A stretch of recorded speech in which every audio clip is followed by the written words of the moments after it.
Hi, welcome back to Hawaii Turo. I don't know how you found me, but I'm glad you did. If this is your first time watching this stream, if this is your first time watching this channel, I create this channel and these streams to help you grow your Turo business. So if you're watching this live, if you're watching this on a replay, hopefully you get some good gems out of this. But how this is going to go is basically going to be about Q&A. You got any questions? Before you ask me any questions, let me know where you're located. Let me know how many cars you have, and so we can know where everyone's at. Usually we get people from all over the world. That's how it is. Hopefully, if a good stream, usually we're gonna go between like 1 hour to 3. We'll see how it goes. I do have a lot of time. I don't have to rush, so we'll see how it goes. But let's start off with, if you didn't know, I have a Facebook Turo group. I go live there the same as I'm going live right now on YouTube. So hi, Facebook people. If you want to join that group, I have it pinned in the live chat. We just talk Turo all the time. And also, I have an official Instagram page.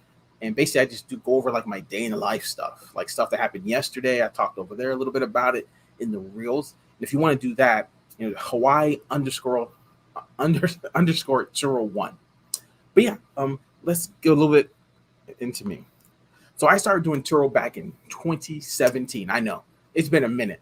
I got like over 5,000 trips, and I do Turo full time. So I've dealt with all kinds of issues, just all kinds of issues. Some of them I haven't dealt with personally, but I've definitely read a lot of stuff. Like total loss is something that I definitely have not dealt with.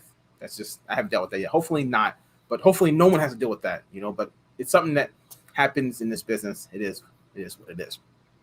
But yeah, if you didn't know, I have like a lot of convertibles, sedans. I have a wide range of vehicles over the last almost 5 years doing this business. And that's with me. And yeah, if you just let me know where you're from, where you're located, let me know how many cars you got. You have any questions? Yeah, you can start there. But yeah, this Turo stuff, man, this Turo life. I mean, it ain't easy. I mean, I can tell you that. The stuff I know now from the stuff when I first started, man, there's lots of things that I would have done differently. I know it's crazy. The stuff that I read every single day in these Facebook groups, people that are just starting doing Turo, they have like their first issue. Maybe it's a small issue. And it's like, man, like it's, yeah. I mean, it is. I mean, it's just issues with Turo, right? But let me see if there's anybody on. Sorry, I haven't gotten on the Facebook yet. Let's see if I see it. Okay. Hey, hi, Crystal.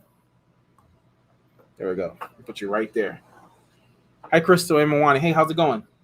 Okay. You said you are. Oh, you're hosting from Palm Coastal, Florida. Okay. Have cars. You have 2 cars recently. Okay. And you said you have 2 cars, Crystal?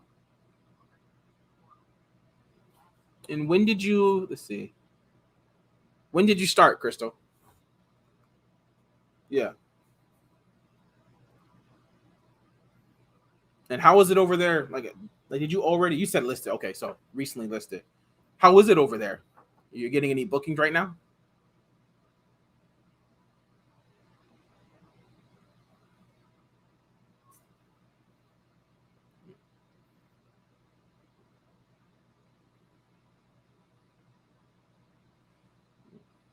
And where is everybody else located at? Okay, so oh wow, yeah, you just listed it. Yeah, you literally just listed a few days ago. Okay, I wonder what's your price? What's your price looking like compared to your market? And do you have auto pricing on? Do you have auto pricing with discounts on? That's some stuff that a lot of people do. That's really low. Okay, Anton. Hey, how's it going, Yeah, Anton. How's it going? Fine. So I know a lot of places it is somewhat slow. I don't know why it's really slow, but there's some places that's actually somewhat busy. So I mean, just it all depends where you're at. Hopefully, yeah, auto pricing. So what does it say? I think when you go onto your listing, it will say the very first thing when you go into your pricing, it will come up as auto pricing. So it's automatically turned on. So you have to like turn it off. And if you have it on and you don't have the minimum set, it's gonna go to like the lowest of the market, right? So some people they don't really want their cars going that low. That's what happens. You turn that off, then you set your own price, right? So that's basically. I see a lot of people who are new. They have auto pricing on with discount. So just imagine that your price is already very low, right? Because of auto pricing. And then you have like 10% 3+ day discounts and like 15% 7+ day discounts. And you see what I mean? And I don't know what plan you're on, but maybe let's say for instance that you're on a 60/40 plan. Just imagine how much money that is. That's under $20 a day. And that's just, yeah, that's what I'm talking about. Hey, Alfonso. Oh, hey, CL. Okay. So, what percentage of your fleet is booked at a time? Well, right now, I mean, right, the last couple of days, it's been like maybe like 30-40%. But for the month, oh man, I'm probably like 20% booked right now. But it's so slow right now. Normally, I'm probably at least 60-70% booked, probably minimum when it gets back to being normal. He said one car, okay, Neighbor Island just started in November. Oh yeah, I've talked to you multiple times. I'm almost fully booked for December, January. Yes, that's nice. Almost half booked for February. Do you think it will slow down in Hawaii? I mean, it's already. I mean, are you on Kauai? I forget where you said you were at. You might be on Maui. My brain is saying Maui, but I'm not 100% sure. Yeah. Only thing I will say, since you're getting booked that far out, what is your price, right? Like, what's your discounts? I mean, if you're okay with what you're making off of those, all those bookings, then never mind. But usually when you're booked that far out, it's probably because your price is really low compared to everybody else. That's the only thing I would say about that. But if you're fine with the price, then yeah, I would say continue on. He had a booking every day. Okay. Oh, Kauai. Okay, so it's Kauai. Well, I have no idea if it's busy or slow in Kauai. It could be really busy in Kauai, and when you do a search for your cars and you see no cars available, it could be that in Kauai. I have no idea. If that's the case, then yeah, it's really busy. But if you go do a search right now in Kauai, you see like 200+ cars available. That's like under like 50, $60. It is pretty slow. And I'm assuming in that, if it is that, your cars are really, really low, and that's why you're getting booked. Hopefully it's the first one, right? Everybody's booked. You put a car on Turo, instantly gets booked, like how Oahu was in June. Okay, yeah, the plan. So definitely, yeah. Once you figure out the plan that you want to use, I always recommend the 75 at the beginning. 60/40 plan is it's kind of hard to really make profit. I mean, hold on. If you're just trying to cover your car note and that's pretty much all you're trying to do, then yeah, then I'd probably recommend a 60/40 plan. But if you're actually trying to make money off that car, then 60/40 plan is definitely not the one I'll do. You said I try to be price competitive for the island. Because you're 80-90. Okay. So you're saying you have your cars getting booked 80-90 for the well, it's probably just busy on Kauai then. I wish it was like that on Oahu, but it ain't like that. It's definitely not. But congrats. I'm hoping that it comes back here to be busy. I mean, in Hawaii, like, or pretty much in a lot of places, but you do a search, like, I mean, just put the price at like $50 and just no other restrictions, just put no other filter, just put $50. If you see 200+ cars, yeah, that is definitely something like it's saturated. Like it's, yeah.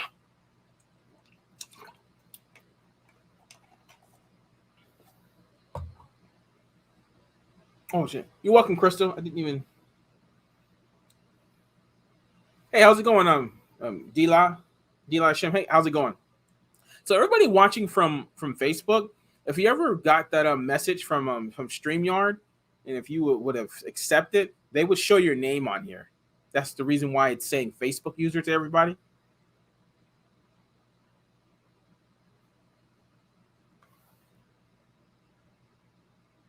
Oh, hey Charlene, see what you got. This may be It's maybe not me your topic, but I have someone right now trying to figure out how to go back in and write me a review. Her trip ended 8 days ago. Can she go back and write one for me? I've had this issue before. Some people just have a real, just a real hard time finding where it is. I mean, sometimes it's just not going to work. I mean, does the person have the app, or was she doing it from the website? I know the website's different. I mean, I know Turo sends emails. Turo will definitely send an email like the last day. I know that because I've had people review me literally on the last day, and it assumes that I assume that they just got the email. They send an email on the last day, so I would say check your email in 2 days, or if they have the app, I mean, right under the details, it will say right at the top to leave a review. But some people have issues with that, so just maybe you're just not going to get a review. But I've dealt with that before. Let me see. If we got anybody new, let me know where you're from and let me know how many cars you got. Oh, you're welcome. Yeah, you're welcome. Like I said, I've dealt with that multiple times. Just some people they just can't find it. Or some people they just as soon as the trip is over, they just delete the app, right? And so they just and they just got to go on the website or the email just going to spam. They have no way, right? Yeah. Like these renters, you gotta be like these renters. It's like their first time using Turo, and sometimes it's probably like their last time until like a year from now that they need it again. Right? A lot of people they go on vacation like what once or twice a year, so they only need Turo once or twice. So soon it's over, they delete the app. If 6 months later they install the app again, yeah, that's what I had to deal with. But I've had plenty of people show up with no app. They just do the website. So has anybody had that before? People show up with no app? If you're doing well, if you're meeting people, because if remote, it probably doesn't matter because you're not, you don't know anyway. But like meeting people, have you ever dealt with people like they've shown up with like no app and they have the website? Have you done that? Because there is a way to do the check-in procedures on the website. It's very different. It's very different. If you don't know, it's very different.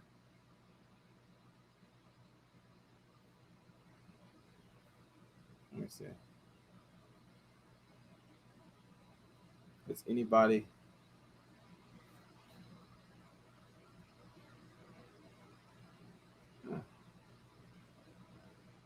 Well, maybe not. I know I've dealt with that. Like I can't even count how many times I've dealt with that. It's kind of something that's like normal, especially from like international people. Yeah, that's the truth. Hey, how's it going, London? Watching your dating life series. Oh, when you just start. Oh, okay. Oh, when you're just starting out, what are the best extras perks to add for customers? Well, just starting out. I mean, really, like well, if you're talking about just like the extras material, what prepaid fuel. I mean, that's something right there.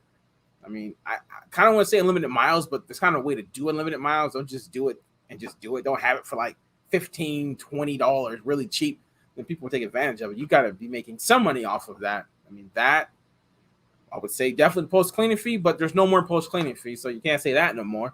From there, man, there's so many other extras to use. I mean, to choose from. I mean, if you want to have like a car seat, and that's not something I recommend, but if that's something you want to have, that could be, I don't know. I'm just saying numbers. It could be $10, $5. I mean, phone mounts. Some people will take that, right?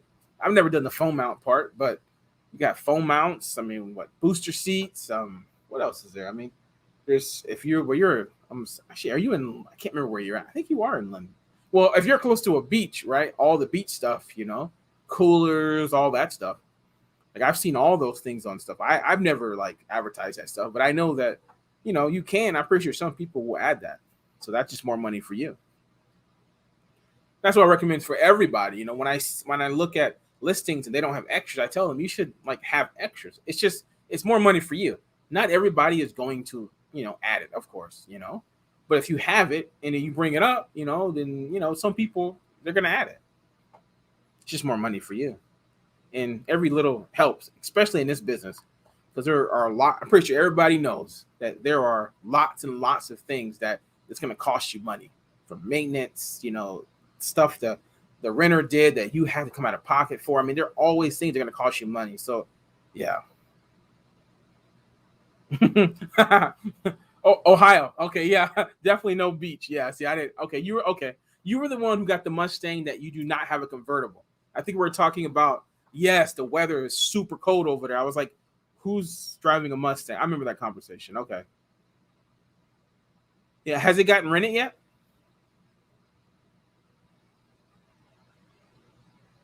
Yeah,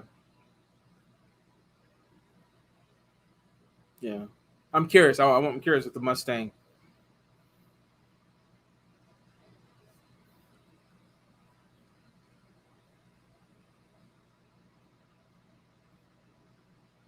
Let's see, did I miss anybody?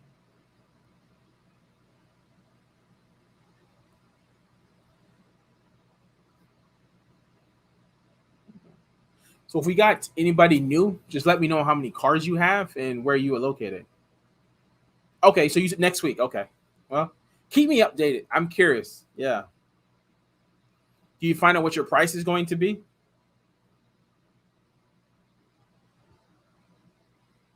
So I can imagine like in the wintertime, it's going to be much lower than, in the summertime, which I can only assume it is hot in Ohio in the summer. I've never been there, so I have no idea.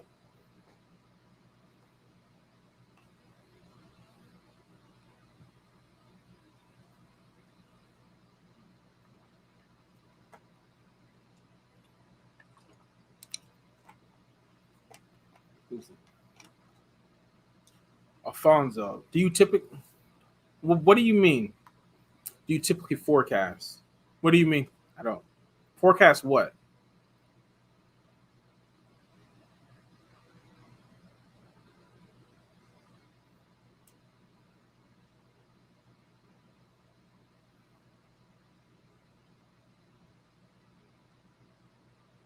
Yep.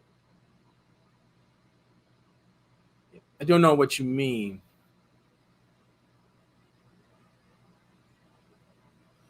Okay, forecast earnings and plan occurring. Oh, okay, I see what you mean. Yeah, I mean, with my own personal business, yeah, I somewhat. I try to. Yeah, I'm gonna say yes, yes. Every market's different though, so every market is different. What's one of the other Mustangs we're still getting posted in the winter? They're okay. They are, so I'll post mine too. 60 to 75 for pricing, maybe more since there are only two other things posted. Eh, yeah, I don't even know how to. Yeah, hopefully it works out. I have absolutely, yeah. If there's only two of them, like I say, I think I said it to you the other time. That could either mean that everybody knows that they don't rent, so they're just so nobody's getting them, or they're all booked. So it's like one or the other, right? Who knows? Oh, you like the answer? Yeah, I try to do it for myself. Like a prediction on what the future is going to be. It's not easy. Like next month, I'm thinking that I think Oahu market is going to go back up. That's what I'm assuming. Thanksgiving kind of helped, and I thought it would continue. Well, it's only been a couple of days, so I can't really come to any conclusions right now. But I only got like what one new booking today, and it was like my cheapest Mustang, right? My cheapest Mustang. So I have some other cars that are out for multiple days, but like, I mean, yeah, what probably like five cars out today or something like that, and I have like what um 15 cars out active, 15 active. Because one of my cars, if you're on my IG, I had a breakdown, or if you're in a Facebook group, I talked about a little bit. I had a breakdown yesterday. I can actually talk about that a little bit.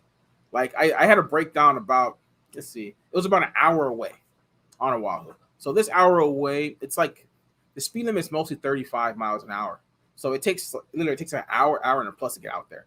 So it was overheating, right? So I've had issue overheating before in other cars. So when people tell me overheating, I tell them to instantly stop driving the car. And he did. And I actually, it was about like 9 o'clock, and I had like a 9:30 and a 10 o'clock to do. So I couldn't just go over there instantly. But when I finished that, I had to go get my coolant because I have it in I have extra coolant from my other cars. I just got the coolant, the funnel, and I drove over there. So I did a vehicle swap, which was pretty easy. Now it's pretty easy. Kind of people on the phone is kind of irritating, but I did that, right? And then basically he was on his way, and I dealt with that car. I put coolant in it, and I drove it. And I just dropped it off at the dealership today.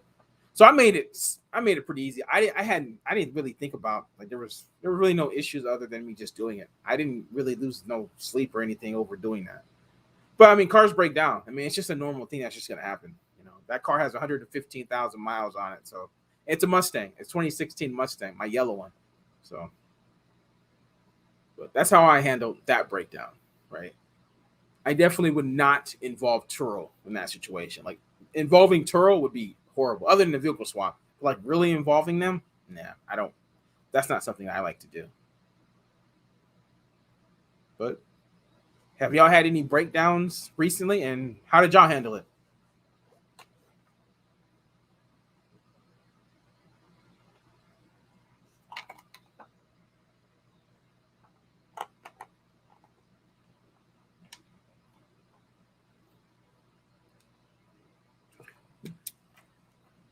Or has everybody been lucky, right? You've been like 4 or 5 months with like no like breakdown issue. Because I've gone at least a couple months with nothing.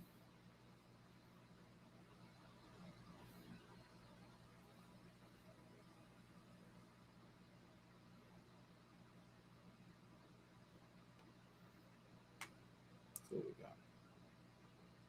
But before someone answers, I could say everyone, if they could hit that like button, because YouTube definitely loves that engagement, and we can get some more people in here.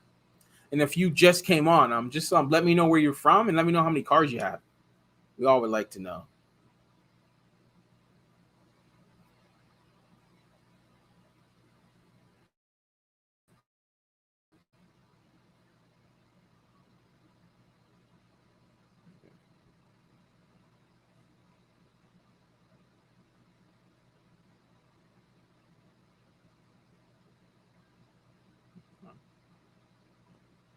Well, and I could just talk about, let's see, how is everybody doing for the month of November? Like, how are your numbers? I know Maloney's numbers is really good, but how's everybody else's numbers doing compared to like October? Because I know like my next video, on Thursday, it's gonna be about my numbers, which I ain't happy about it, but I got to do it. It is what it is. Hey, how's it going, Ty? How's it? But yeah, I'm gonna do that video, and then when I do my end of the year video, that's gonna be something, right? That would be something people. Yeah, I think people like that. It's like it's really high, then it went really low, steep drop off. And then I was thinking about I'm gonna make a video on things that you should not do with Turo, and things that will get you banned doing Turo. I've seen a lot of stuff on Facebook recently that I need to make a video on that. A lot of people, like just recently, just before I started this stream, someone just told me that they just got somebody to Venmo them a post cleaning fee. I straight up told him like, if Turo find out about that, they're gonna fine you or kick you off. Right? Turo's really strict on that. Stuff like that, like gray market transactions. That's basically what that is. Gray market. Okay.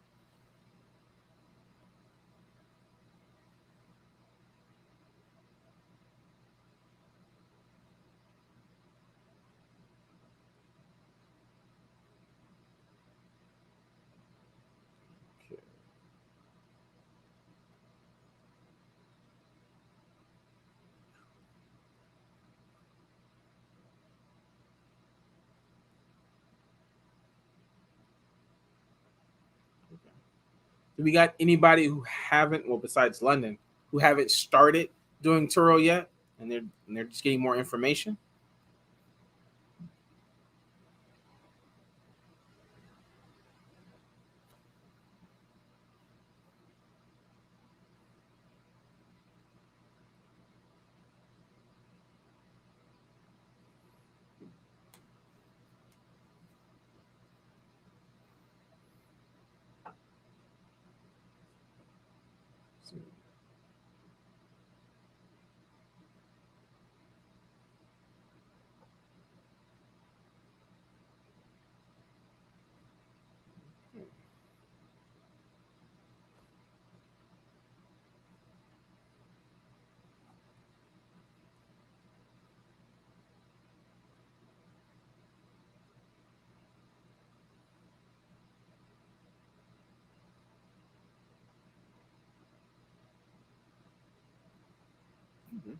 Well, I know today is Monday, right? I know a lot of people are maybe they're still busy doing other stuff. Maybe that's what it is.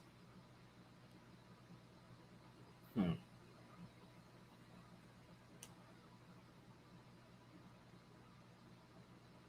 Oh, there we go.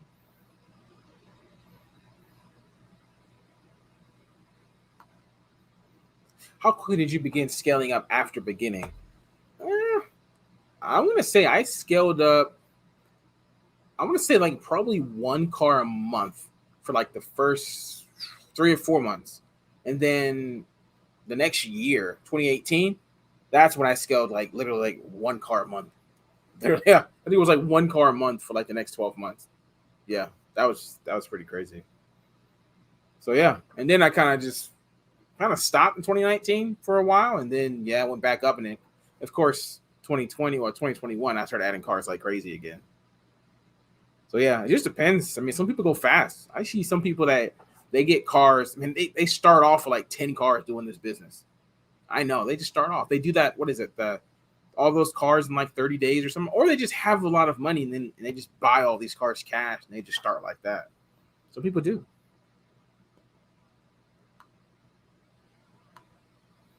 And oh, one, I should hit All-Star host come 2022. Okay, nice. Does that change anything? Um, a couple things. I mean, the biggest thing for me is you can if you have to cancel on somebody, you don't get charged a cancellation fee, right? I mean, that $50, $25, whatever, you don't get charged that anymore. And also, well, I mean, you just get to see All-Star badge on there, but I mean that doesn't mean that much. That's really the main thing. I mean, yeah, that's pretty much. Well, so there's something, maybe some other minor stuff I don't even really pay attention to, but that's pretty much like the big thing, right? But you're not going to get more bookings because of that. No. And some people might look at that, but most don't even know what All Star Host is. Most people who book cars, on Turo don't even know anything about All Star. They don't.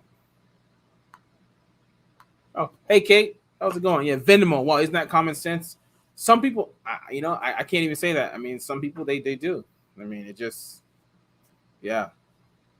Some people do. I can't even imagine the people who I don't even talk to, the people who are not even in Facebook groups, people who have absolutely they talk to no other tour hosts, right? And they have to they get into these situations where they end up charging people, they got to pay them Venmo and stuff like that. I can't imagine how many people do that. They just don't understand. Or like the post cleaning fee, it sucks. They took it off, right? You got to find other ways, not this way, but you got to find other right ways to do it.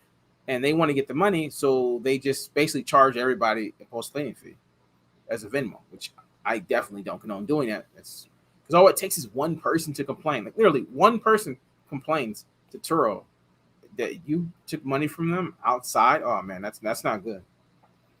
Like that ain't good.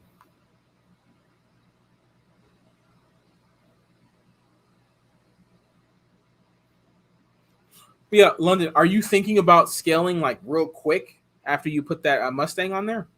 Is that what you're thinking about? Like for 2022, are you trying to get up to like between 5 and 10 cars? Is that your plan?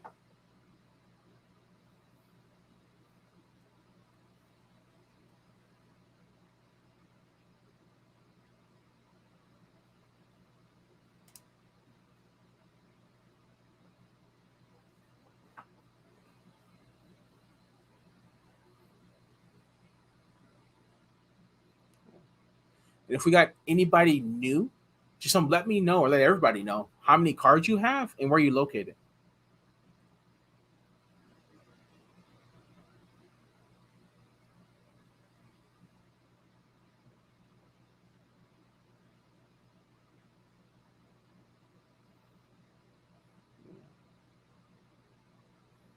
But back to stuff not to do. I do have a video that I made. I don't know. I have so many videos about almost a year ago, and I talked about things not to do. But that was a while ago. I don't think a lot of people it's even really watched. At least the new people that I've gotten. So that's why I'm going to redo it.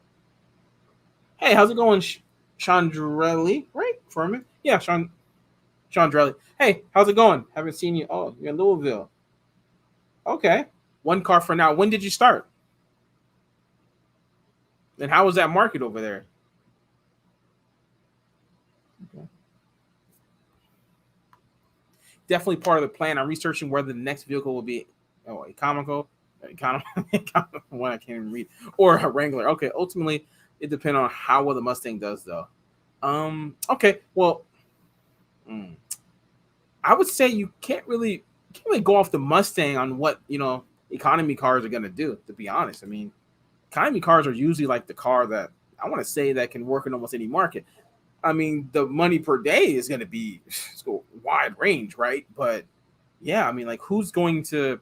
I mean, you guys, who wants to rent a Mustang when it's like 30 degrees out? I mean, I've done it because when I go on vacation, I have to drive a lot, so Mustang's fun. But I don't know how many people want to drive Mustang when it's cold. But I would say just if you're gonna get that and just get like another, like a cheap, get a Chevy Spark, get like a 2013 or 14, some Spark, something really small like that. That's like, I don't know, maybe it's like $5,000 or less on Facebook Market. Not really a fan of Facebook Market, but I'm just saying, putting that out there, something like that, and try with that car and that car. Hey Robert, hey, how's it going? How's it? Say hi, Matt. I'm on the 90-10 plan. Me too. So what happens if a guest pops my tire and hypothetically refuses to pay for the damage? Yeah, just curious. Obviously, Turo won't cover it because it's less than my deductible.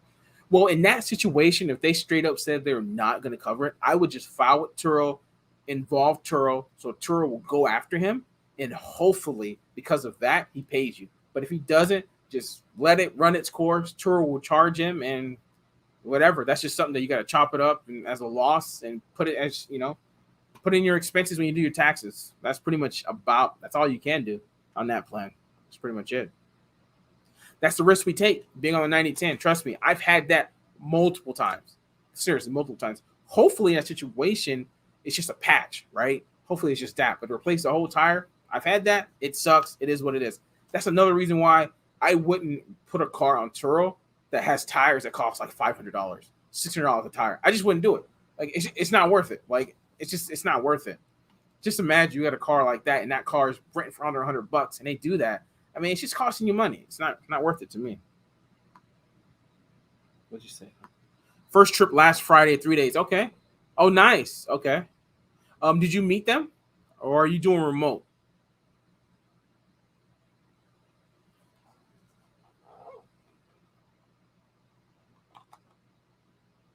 Because both, they have their own different rules, so that's why I asked. You meet them. Okay. Okay. So how many photos did you take? And did you like check their ID? I'm assuming you did. I mean, it's stuff that's there anyway, but check their ID, match, the name, date of birth, expiration. And I don't know if you told me what plan you're on. Maybe you did. No, you did not tell me. What plan are you on? Yeah.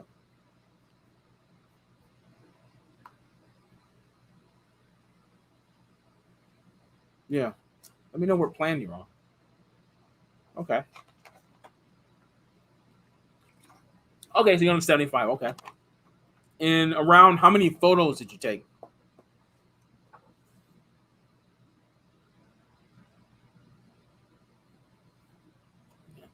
So I don't know if you watch my video. I only take about 20, but I only take 20 because I'm on the 90-10 plan. So most of that stuff I know Turo is not going to be covering because I have a deductible, so I'm okay with 20.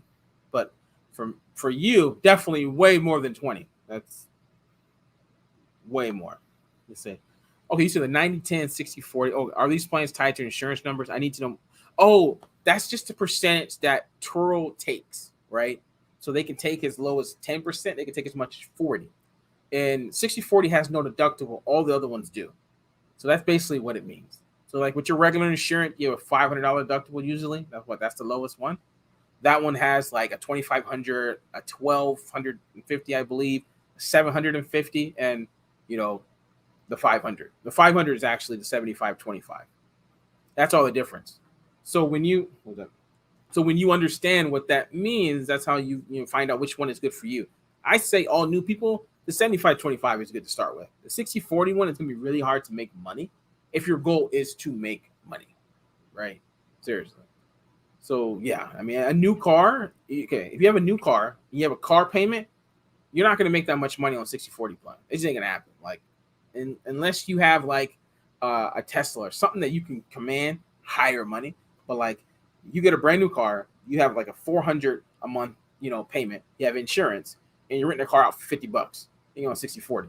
There's not much money in that. Like, I can tell you right now, that if that is your model, you're not making much money on 60-40 plan if you're trying to actually make money. What did you say? You took the photo. Okay, so they only prompt you to take like 15 photos. So yeah, I would say a 75-25. I don't know if you watched my video, my check-in video. I would say if you haven't watched it, or Chandra, oh, I'm saying yeah, Chandra, you didn't watch my check-in video. I would say after this or whenever you do leave, watch that video. Definitely watch the video. It will help you out because I talk about the pictures that I take, and I talk about the pictures that you should take if you're on like the 75-25 plan, right? That's what I say. Because I think if you're on a 75 plan, you should be taking probably at least on the low end about 40, right? Low end 40, if not like 60. Some people go crazy with 100, right? Some people do because you need to be taking pictures of the inside as well. And when I mean inside, I mean like inside, like passenger, driver, in the back. Because if they mess up any of that stuff, if you don't have pictures of that, you're not going to get reimbursed on that.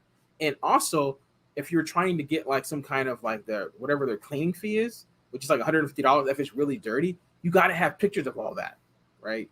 You just got to have that. If you don't have those pictures, you're not getting anything.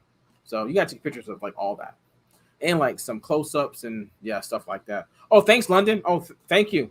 But yeah, I will say watch that video. It will definitely help you out because like they're only gonna prompt you like I said 15, and that's definitely not enough. Not even close.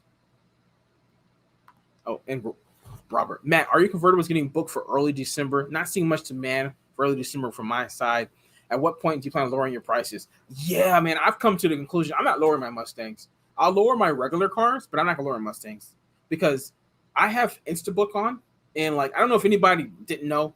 I know some people don't know, but when people are searching for cars last minute, by default, the Turo app has InstaBook turned on. So when people are looking, most people are not going to mess with that. So it's automatically going to be turned on. So the only cars that are going to show up, like they're booking within 24 hours, it's just going to be cars that have InstaBook. And all my cars are InstaBook. So when then people are looking like that, my cars are like really attractive. So I'm not going to lower my cars. I'll just deal with it.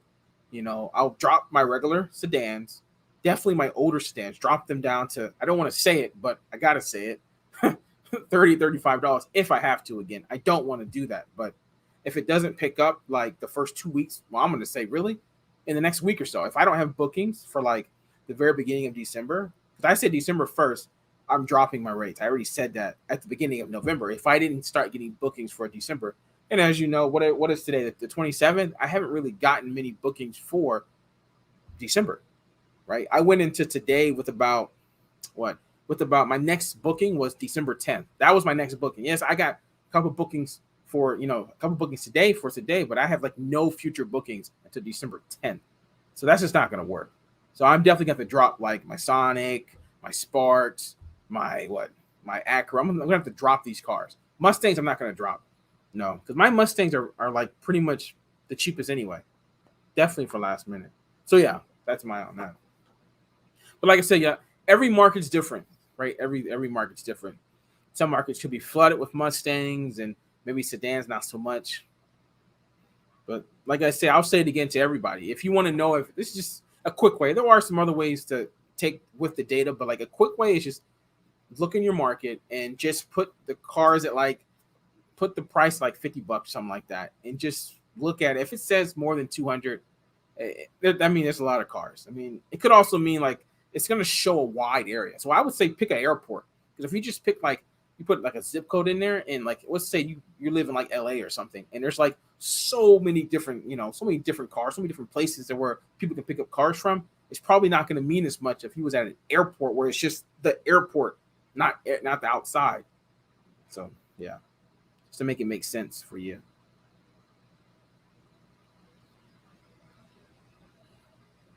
If we got anybody new, just let me know where you're from and let me know how many cars you have, because we all want to know. So we got Florida, we got Ohio, of course we got Hawaii. We got a few people from Hawaii watching. And if you're not in my Facebook group, I would say look at the pinned comment. I have a Turo Facebook group and we talk Turo all the time. And I go live on Facebook as well. So right now I'm live on Facebook and YouTube right now. So all the Facebook users that you see, they're all on Facebook.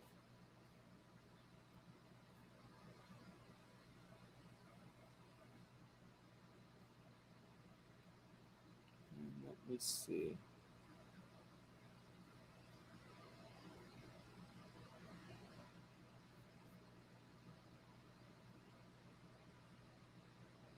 Oh, CL. Okay. Roger Roger. Sorry, I had to step away. Tell me the advantages of InstaBook. Oh, I know that. Okay. Well, what I was just talking about InstaBook is, for in any market, it's just how the app is set up. For if you were trying, I don't know what your what is it like your minimum time or your buffer period for people to book. With me, I have 1 hour. I know I'm crazy. I do it full time, so I don't care. But maybe you are like 6 hours. If you're 12 hours, this doesn't even matter about last minute. But if you have like one, two, or three, it does matter. When people are looking within 24 hours of their booking, right? It will only show up like basically last minute. People are trying to book last minute. It will only show up as as InstaBook. That will unless they turn it off, which they probably won't. Unless there's no cars available, it's automatically turned on. So less cars are going to show up day of. So that's one of the things. But another thing with InstaBook, for a while, I thought InstaBook meant that it would just mean more bookings, but it doesn't mean that. Most people who book cars on Turo have no idea. They think that when they book a car, period, that it's automatically booked. I can ask anybody watching, who don't have InstaBook on. I bet you get messages. That's another thing, when people don't InstaBook, people have to send you a message. On InstaBook, they do not, right? And I bet you when they send you a message, a lot of them will say that they're probably thinking that it's already booked, right? And you're like, it's not automatically booked. You have to accept it. But a lot of people think that's already booked. So, I mean, that's something right there that I thought for the longest time that it means you get more bookings. I don't think it does. I know Turo says on their stuff that that you'll get more bookings, but I don't believe that. I think it means if you have InstaBook on, that means you want to get more bookings, right? When I see that, it means you want to because you're gonna be accepting. It's automatically accepted instead of the other way that you're somewhat screening people. That's the difference that I think to me. But real advantages, yeah. Last minute, I do see a clear advantage. If you deal with last minute bookings, yeah, that is 100% an advantage. But other than that, a really big advantage, no. I mean, how many people click and just, click the InstaBook feature on there? I don't think everybody does. I think it's a really low percentage. Because for a while, during the summertime or well, like a month ago, I turned off InstaBook a lot of my cars because my price was really low and I wanted to screen people. And I was pretty much getting the same amount of bookings and or same amount of requests. A lot of people thought it was InstaBook already, and it was not. So that's one thing that I had to change my thinking on. So I think one of my videos, I probably should update it. Stuff changes. I mean, because forever, for years and years and years, I was InstaBook, right? Everything was InstaBook, and I assumed that you get a lot of bookings from InstaBook, but I'm like, nah, that's not necessarily true. Is there anybody watching here of InstaBook on? And how are you liking it? And what is like your minimum time for somebody to book? Time in advance is what I'm talking about. The lowest is 1 hour. I don't know what the highest is. It might be a couple days, but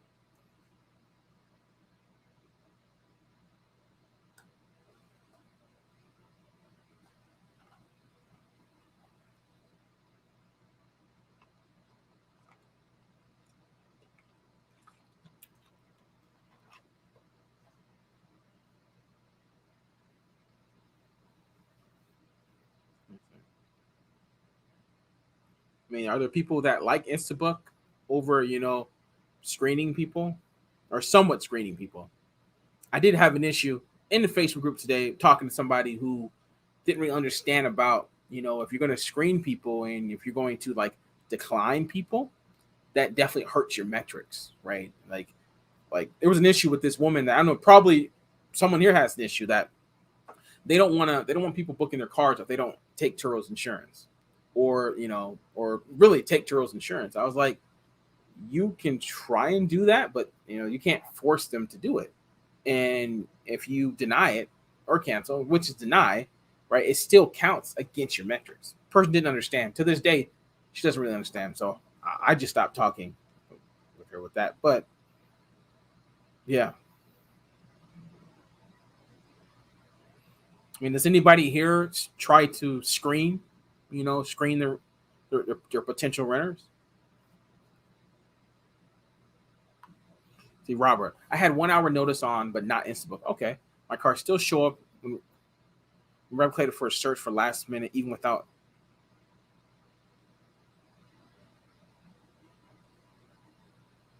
Yeah, I mean with yeah, or Robert, I'm talking about when the InstaBook is turned on. Like you can do a search right now. Like do a, if you have 1 hour notice. Like do a search right now because you're here. Do a search for 5 p.m. here and try and look for have InstaBook should automatically be turned on and try and look if you see your cards. I don't think your cards are going to show up. Without it, of course it's going to show up, but with InstaBook on, I mean, it won't show up because you don't have InstaBook on, so it shouldn't show up anyway. Because it wouldn't make sense because only InstaBook cards should show up. Let's see. Kate, I had InstaBook when my cars were listed. I had 1 hour. I got lots of bookings too. Yeah, I mean, yeah, that's actually what Turo wants you. You know, they want you to have that. They want everybody when they want to book, they can book instantly. Bam, that's what they want. And how did you like that? Or did you said you had? Did you just turn it off, Kate?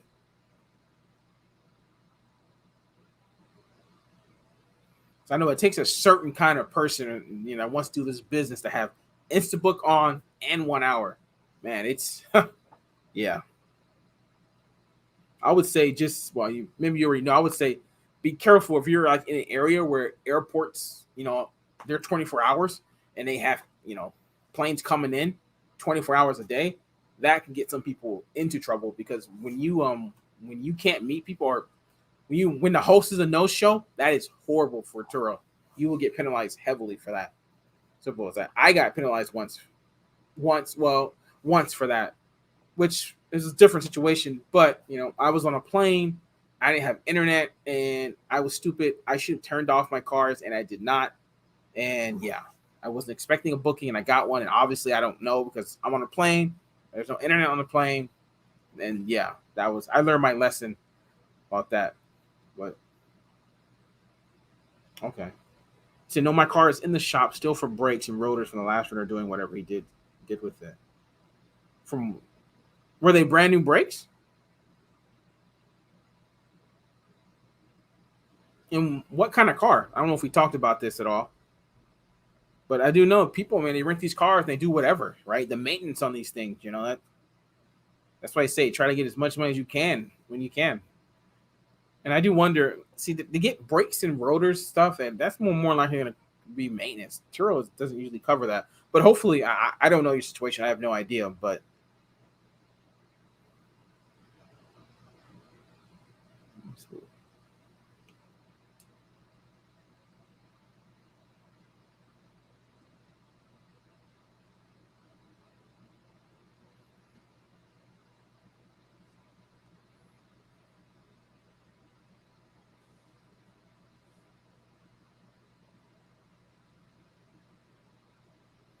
is this something that's going to be covered, Kate, by the Turo, or are you coming out of pocket to pay for this?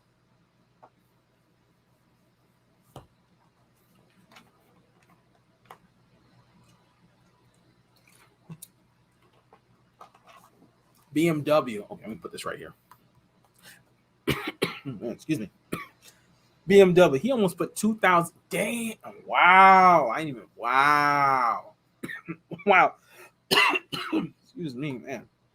Wow. He almost put 2,000 on it in 3 days and smoked all kinds of stuff and burnt through it. Wow. Wow. Did you take? I'm assuming you took pictures of all the interior for the seats. Man. Excuse me. Man. Wow.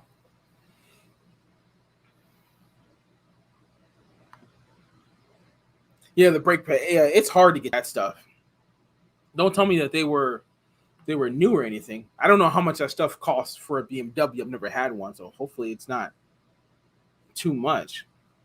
But that's what I'm saying in this business, man. The maintenance costs, man. You got to find every way to make. Excuse me. You got to find like every way to make as much money as you can. Oh yeah. Okay. That's good. That's like what 150 or 250 or something like that. How about the burnt leather? Well, that has to be replaced, right?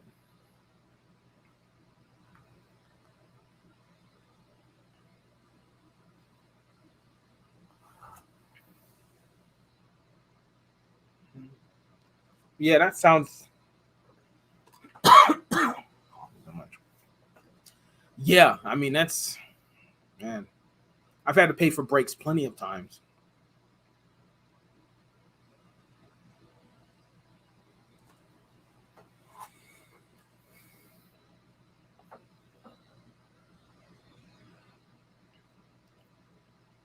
on a BMW. Are you replacing like all four of the brakes?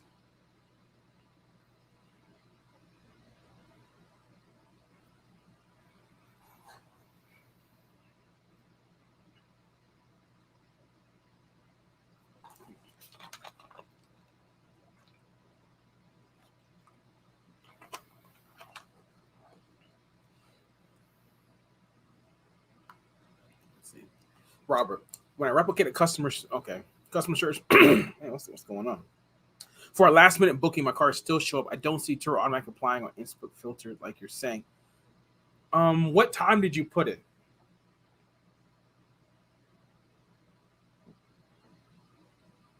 'Cause let me. So I know if I go right now,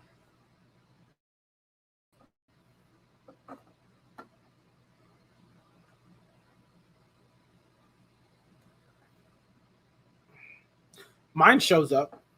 Yeah.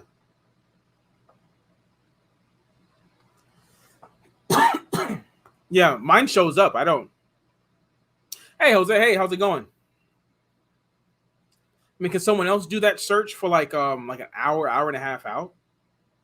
I know for mine, I'm on an Android, so I don't. Maybe the iPhone's different. I never even thought about that, but maybe that's. I know Android is definitely doing it. I do have an iPhone right here too. I should probably do the search here as well. Let me see. I mean, can anybody else do that search? Let me know. Let us know, because I swear.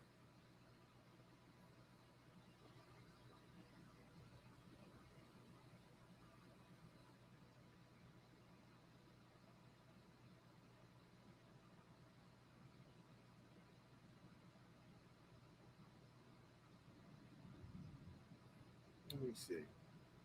Now my phone's acting up.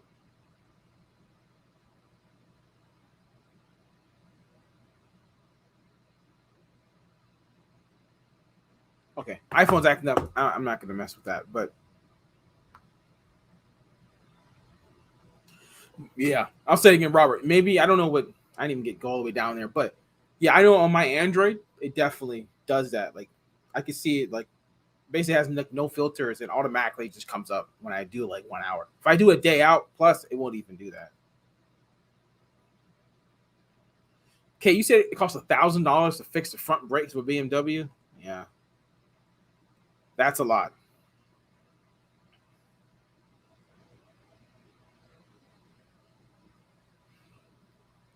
Yeah, I don't. Yeah, I've never. Well, I never looked on the computer to do it. Yeah, so it might. Yeah, like I said, it might just be. Maybe it's just Android. That's possible. I mean, I know one thing.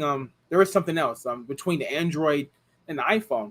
I don't know if anybody else has noticed, but when you do a search and the miles show up on an Android, but they don't show up. At least the last time I looked at it, I don't know if any updates changed, but the miles, like the distance away, they don't show up on the iPhone as of at least a couple weeks ago. I don't know if any update changed that, but yeah, that's something else that I know. That I was like, oh, okay. So when someone's doing a search, like just a regular search, on Android, it shows how many miles. The computer probably shows everything. I don't do searches on the computer, but on the Android, it definitely shows the miles. On the iPhone, at least it didn't a few weeks ago.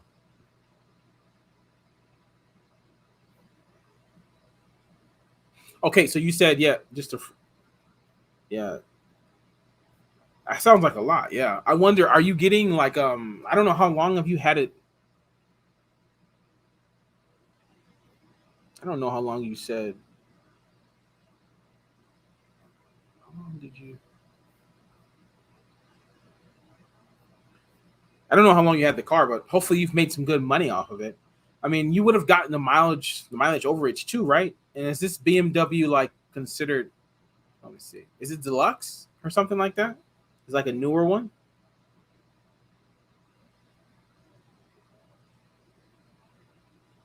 Cause I know, yeah, for me, yeah, my brakes. I paid $500 per axle at one place. At a dealership, I got quoted higher on some of my cars. Some I got quoted lower. So it just all depends on where you go. But yeah, the maintenance stuff. That's why I made that video. I don't know if anybody watched. I should probably promote it somewhere. But like video that I talk about just maintenance from people. Like in this business. If anybody's watching this, they're brand new. Like eventually, maintenance just adds up. It just costs you lots of money for people. Maybe normal wear and tear, but sometimes people just do stupid stuff in your cars, and it just costs you money. Things that you don't even think that's going to be an expense, but maintenance is definitely going to be an expense. So like when a lot of people, they on the Facebook groups or wherever, they show you how much money like you made in a month. They definitely need to have the net, not the gross, because any given month, you could come out thousands and thousands of dollars, right? Like if you watched my monthly video, especially in the summertime, yeah, I made $40,000, but some of those months I was paying out like $4,000 in maintenance. Seriously, like $4,000 in like multiple months. It got up there. It just things happen. I go to dealership to get stuff fixed, and it just, it sucks. Okay, right there. Okay, first thing you just said, take off unlimited miles. I'm assuming you already know. I hope that you meant rookie mistake by that. You definitely, no one should have unlimited miles unless you're on an island. That's about it. And hopefully you've already taken it off. You put it at 200, the minimum, and that will never happen to you again. Yeah, I'm gonna put it here. It's only 2 years old. So a BMW 2 years. I'm assuming that it is under the deluxe. Yeah. Oh, you're welcome. I wish you watched me before putting that on, but yeah, because all it takes is one person a month to ruin your miles. It really does, because people do that. They don't want to use their own car. They're gonna look at that. You say your car's only 2 years old. You get a 2 years old. I don't know what your rate was, but I can only imagine it wasn't as high. It wasn't like really, really high. I can just imagine that. He saw that car. He saw unlimited miles. He wanted to take advantage. Yes, you got all the other money, but man, boy, you got to pay for the brakes. So it's like, man, that's a lot, man. That's basically a brand new car, and I think 2 years old BMW. Do you know that? Does it say 21 and older, or does it say 25? It has to say one or the other. 2-year-old BMW it's either one of them. I don't know which one, but definitely it's not 18-year-olds can rent that car. But yeah, anybody else that has unlimited miles on your cars, I would put it to 200, 100%. Not 250, not 300, 200. Even 200 is too much. A year and a half ago or a year ago, it was 100. And we can charge anything for mile overages. So when I see people saying putting 250, I'm like, 200 too much. Like, I think 200 is too much. It should be 100. So, going over 200 to me is just, yeah, just putting the miles in your car, it's just, I don't care what it is. The miles don't mean as much, if it's a really old shooter car, but, right. Oh, okay. Wow. Yeah, Kate. Yeah, that automatic pricing will definitely get you. It's 21. Yeah. When you first start, you have automatic priced on. I bet you was discounts on. But this is another thing. Were there discounts, 3+ day, 7+ day discounts on there? Because I can guarantee you that if all that stuff is on there, which Turo loves, by the way, they love this, because when the person books that car, their trip fees are going to be really, really high, especially if that person was actually like 21, 22. I don't know how old they were. I'm assuming they were kind of young, but if they're under 26, they got the young driver fee, they got the trip fee. Oh man, I bet you whatever the total was on your side, it was probably at minimum double for the other people. Minimum, if not more than double. I can guarantee you that. And that's why I don't really believe in discounts anyway. I really don't. Especially I don't really believe in automatic pricing, to be honest, but you got to do what you have to do. But yeah, $50. But hi, if we got anybody new, just let me know how many cars you have and where you're located. That's what we. If you have any questions, just let me know in the live chat. Yeah, Kate. Yeah, I'm telling you, that's what Turo wants. That's like, how can I say it? That's a model Turo host, and there are people like this that the model Turo host, automatic pricing, all the discounts, so Turo can maximize all their money in the trip fees. Really, in the trip fees. I'm telling you, that's exactly what they do. That's why they took off the post claiming fee so that they can raise their stuff. I'm telling you, like that. Their number one thing is to make money at our expense. It's as simple as that. Oh, hey, Xenon, Houston. Houston, we have a problem. Daily rates are so low. Even Mustangs are at $42. Oh, God, that's, yeah, man. I don't want to be in that market. I know I have some cars in some Mustangs here that are like 50 something. And I like to see them just get booked instantly. Just get booked and just get them out of there. Because I got my Mustangs at like $75, $100 minimum. Let's see. London. There are only 2 Mustangs when I choose delivery as an option. Once I take delivery off, it shows 22 cars and they are from other states, not Ohio. So I assume delivery is the key for more bookings. Yes. Okay. So that delivery stuff, that's what I'm saying. Like there's multiple ways to look at, what cars you're looking for. So I'm assuming when you were doing delivery, were you looking at the airport? Because if you look at the airport, the airport's going to be the airport. And then when somebody's booking like from like their home location, like their hotel, the Airbnb, stuff like that, that's a whole different set of cars, right? So it's 2 different things. So if you're seeing only 3 at the airport, okay, maybe your airport is not Turo friendly, right? And a lot of people know that, so they don't even want to mess with it. They don't even want to deal with it. So they just turn it off, which, it is what it is. But that could be a way for you can get some bookings, outside, right? Outside the airport, that's where you're going to have to set up, if you want to do that, set up your delivery stuff, right? I don't know. Well, you don't have it set up yet. You don't have it on there yet. But when you do that, when you do like your delivery setup, when you do delivery setup for the guest's chosen location, that's where that comes into play with all those cars that you see when you're looking for a delivery outside of the airport. Whatever, how many it can have. I don't know what the max is. It might be 50 miles, but it could be higher. I don't know. But there is a difference. That's basically the point. There's a difference between delivering to the airport and delivering outside of the airport. It's not all the same cars. And then I got booked 5 minutes after I listed it, and I was excited. That excitement faded real quickly when I saw the people renting my car. I only had 4 trips, and 3 of them from hell. Okay, what I'm thinking. Okay, I forget already. Where do these people book from? Like, was this at your home location or was it? I can't imagine. No, people don't fly in somewhere, get a car, and drive 1,000+ miles in 3 days. I don't think people do that. But I'm assuming, are you renting mostly to locals? Like, is that, for me, like, just before you say anything, I think you're renting to locals. Like, I could just, people in the local area. That's usually, I'm just going to go with yes. I'm going to wait for your response, Kate, but I think you're going to say yes. And you said London. Oh, yeah. You said yes, the airport. Yeah. So it's 2 different, right? Just think of it. They're both both are going to be your competition, right?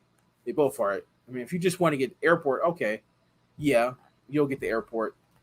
But you still got to get the other one, too. I mean, I love the airport. I mean, but if the airport's really, really busy, maybe the airport can be your own thing. I mean, it could be. I don't know how busy the airport is. Some places, airport is just, it's not as busy as, outside. But that airport could be so busy, and like 99% of your business from the airport. And it's only 2 Mustangs. You'll be the 3rd one, and that'll be great. But what if it's just not that busy compared to, outside? And yes, Kate, see, this is the problem that, first thing I want to say, Kate, is this. If I had everything I know now, and if I was starting on the mainland, and if I was in your situation, and you're dealing with all these locals, and I'm assuming you have no idea. Well, now you're having somewhat of an idea. I wouldn't even do Turo. I would try to find a way where I'm renting to just tourists. I'm just going to tell you that there are some Turo hosts that really don't mind renting to local, and they don't care about these situations, or they're just used to it. They just deal with it. But I would not deal with that. Like, I would, wherever your local airport is, I would have everything set up possible for that local airport. If they don't allow it, I would find a way to have my car closed, to get people to do Ubers. If you're an hour away from the airport, I would 100% find a way to keep the car at the airport at all means possible, anything possible. Then do what you're doing. What you're doing is why people stop doing Turo. Like, it amazes me when I find Turo hosts that rents to locals only. And then they just say, I don't want to deal with the airport, right? I had to deal with this, someone I was messaging earlier today. I'm like, you're going to rent to locals. All the issues that you see, like all the issues you see on YouTube, Facebook, all these issues, like 9 times out of 10, It's locals. It's not tourists doing it. People are not flying into your city. You are, I forget what, well, point is, people are not flying into your city and driving thousands and thousands of miles. I mean, why would you fly into a city to do that? Unless you're just not going to do it. Local people take advantage of Turo. Simple as that. You know, they really do. Even here in Hawaii, like all of my issues, and I've had very few, because most of my bookings, they're they're from tourists. But not everybody in Hawaii gets tourists. I have a friend, or well, it's another guy who does the same thing I do. He has 30 plus cars. He's kind of by the airport, but he has his car set up for locals. And I've looked like on his Facebook stuff in his group, and I've looked back years and years and years. He's been doing it longer than me. He's had issues that I have never ever had, like crazy stuff. And I'm like, I have 5,000 plus trips, almost 5,600. I think I have over 5,600 trips. And I can tell you right now, I have never dealt with pretty much all the stuff that you see on Facebook. No one stolen my car. I've never dealt with total loss. I've never dealt with many people smoking in my cars. All of these issues I don't deal with. And I'm telling you, it's because I deal with tourists all the time. So I tell everybody, if you're not renting tourists and you have no way to rent tourists, I wouldn't do this business. That is the truth of anybody watching this. If you're in a market where if you're getting locals, if you have no way to rent to tourists, I wouldn't even do this business, because eventually stuff like that's going to happen, if not worse. That's my take on that. And if you watch my video on locals versus, locals and tourists, I do talk about this. Maybe I'm not as deep as I'm talking right now, but I definitely talk about that. Like, I just wouldn't do it. It just, to me, over the years, I've seen so much stuff, and every single one of the issues, I'm over sweating now too. Every single one of the issues is because of locals. Just people they just take advantage of it, and tourists just not doing that. That's my take on that. Anybody else can say whatever they think. I just, to me personally, I would not get into this business renting to locals. It's just not me.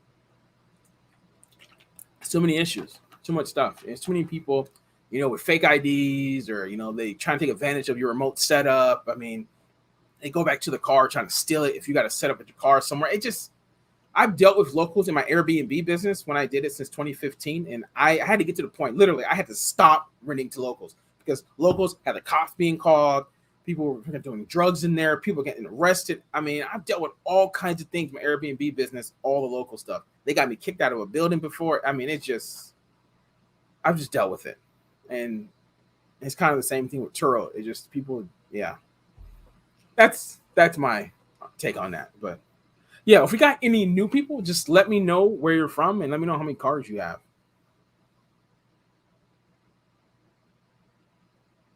But yeah, Kate, if you want one-on-one coaching, we can do one-on-one. Just sign up for my Patreon. You did say you want to talk to me, but it's up to you. I mean, that is my take on that stuff. Oh, I didn't even read sorry, you said something before that, and I did not even see it.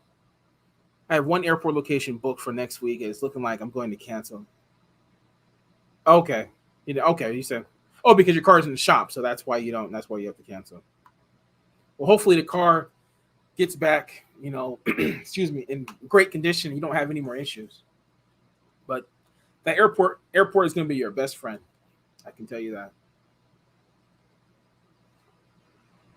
But yeah. Excuse me. Okay. So where's everybody? We have at least 12 people in here, I think. That's what it's saying. Where's everybody watching from?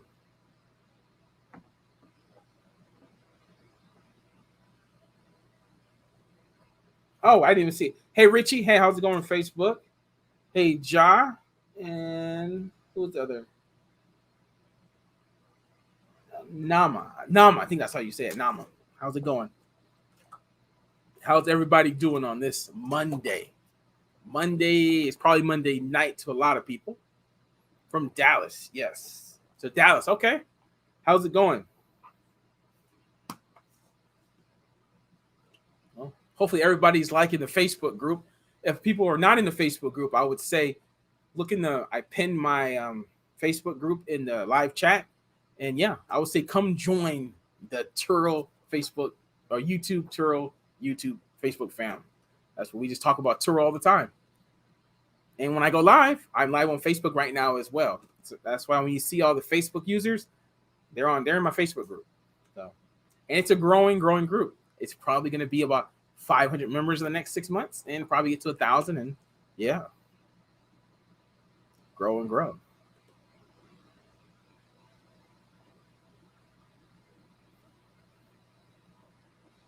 But if you haven't, can you hit that like button? Because YouTube loves that engagement, and we can get some more people in here.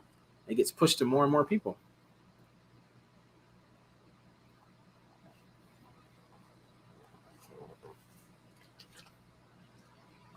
And if this is your first time watching me live, I do go live twice a week. Usually on Friday is one day, and then right Monday or Tuesday I go live. So yeah, I usually go live between like 1 and 3 hours, something like that. So it just depends on, you know, how the stream is going. So see, Moani, did you ever find out if our safety check? Oh, okay, sufficient. Well, okay, I already got two cars. I had to get two safeties, and I sent those. I took a picture of the safety, and I sent that in, and I haven't gotten any response back. So I think it's just something that they just have on record. Maybe people are checking them. Maybe they are not checking, but I haven't gotten anything back. I sent it to two, so it automatically like it's not something to accept, deny. It's just something that they have on file. Like once you put like your expiration date for the safety, then they go like 6 months out or a year out, and that's how that works. I did it for two cars, but I'm just gonna do that. I don't see why wouldn't they? I mean, it is Hawaii safety check. I mean, you can drive a car legally with the safety check. I don't really understand why you need anything else but Hawaii safety check. It doesn't make sense. But we'll see what happens. I don't know.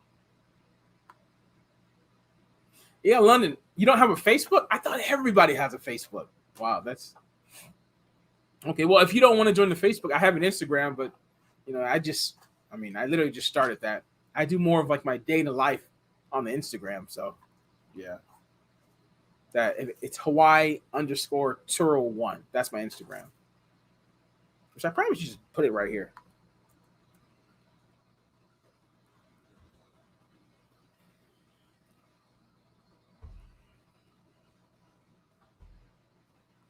Right there. Boom. So that's something on the newer side. So yeah.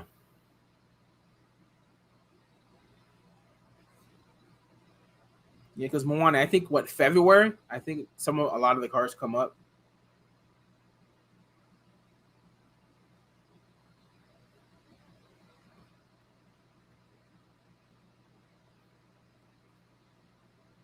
What is kind of annoying with the safety, in Hawaii, new cars are like 2 years. So no, I got to go get like a new safety like a year in. I'm like, I think 2 years. But it is what it is.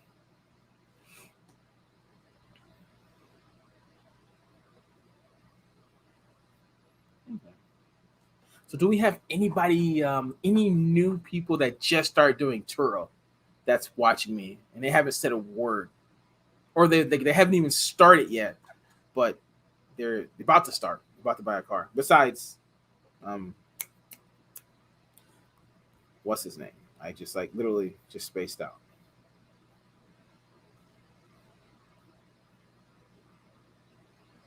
Yeah, London. Yeah, that's what I was saying.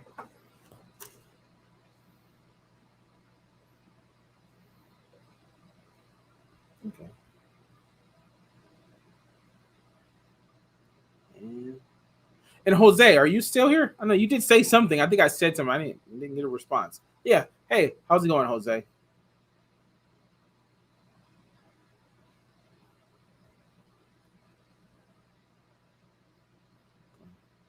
And I see somebody just posted something in the Facebook group. If someone can tell them to hop on live with me, that would be cool.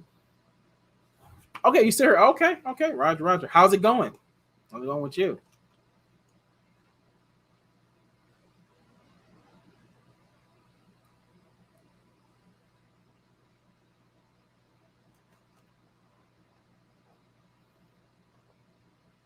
Okay.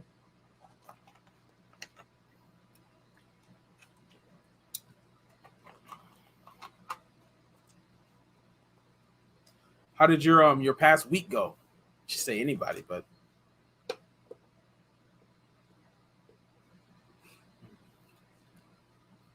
I know for me, like the last week, it's definitely probably did way better than the rest of the month, probably almost combined. Yeah, something like that.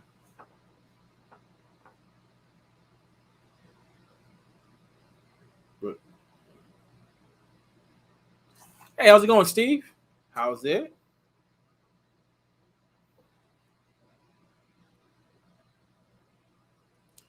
So if anybody's watching for the first time from Facebook, yeah, if you have any questions, yeah, just let me know in the live chat. I think there's a few people watching from Facebook right now. Probably the most I've seen.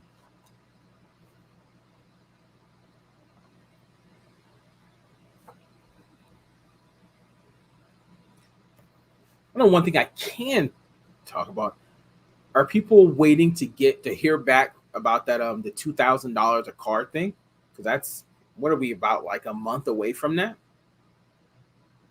Is anybody expecting some money from that, or at least probably half of it or something?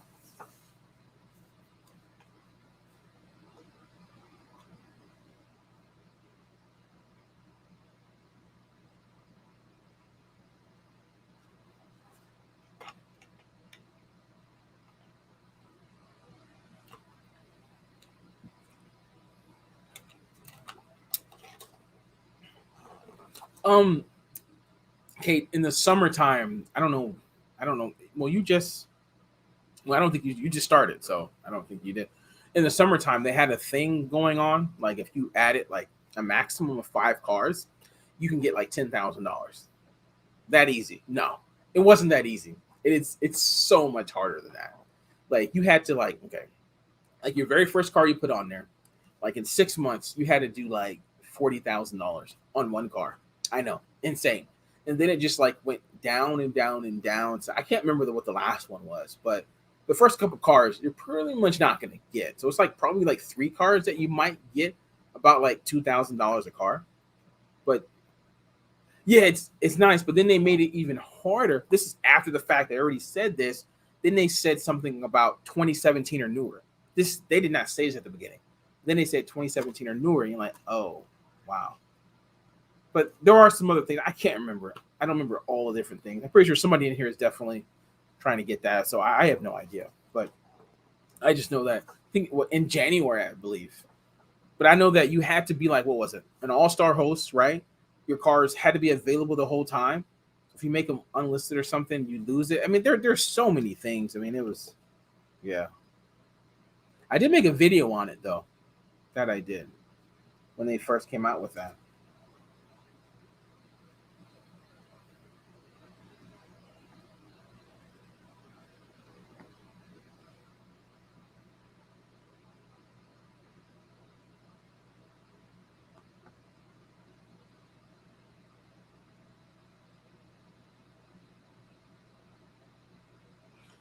And wow, Kate. Speaking of maintenance on cars, my car that was overheating, I just got a message from the dealership right now. I am not happy about it. They are saying my water pump, which is weird because I swear I already got it replaced, and they want to charge me $800 an axle. This is why I would never do my brakes there because they're so expensive. That's ridiculous. $800 per. Yeah, I know you paid 1,000, but 800 is way too much. I know a place that's like $300.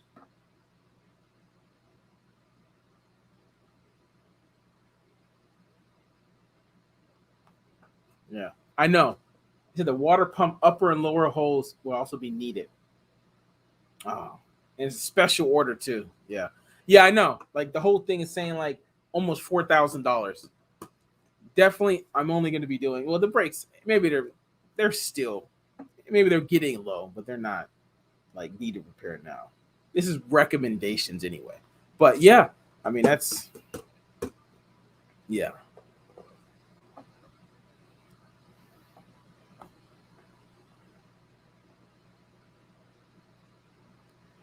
But that's this business, right? Maintenance. It's just maintenance.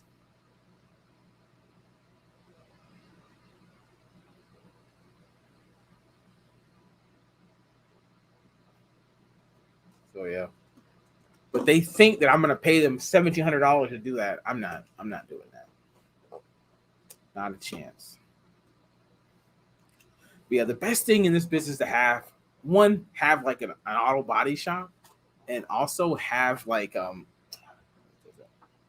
have somebody like, or like have somebody on, have somebody who can actually have a mechanic. What I'm trying to say, have a mechanic. That makes it so much easier. I do not have a mechanic, and I do not have an auto body shop. So I wish I did though, but I don't have these things. But they would definitely save you some money. It's like this car has 115,000 miles on it, right? And yeah, my yellow, I call it like a bumblebee, but it's not a Camaro, it's a Mustang. But it is what it is. But that's more money out of my pocket, 1,600 bucks. But it is what it is. You got to do what you got to do.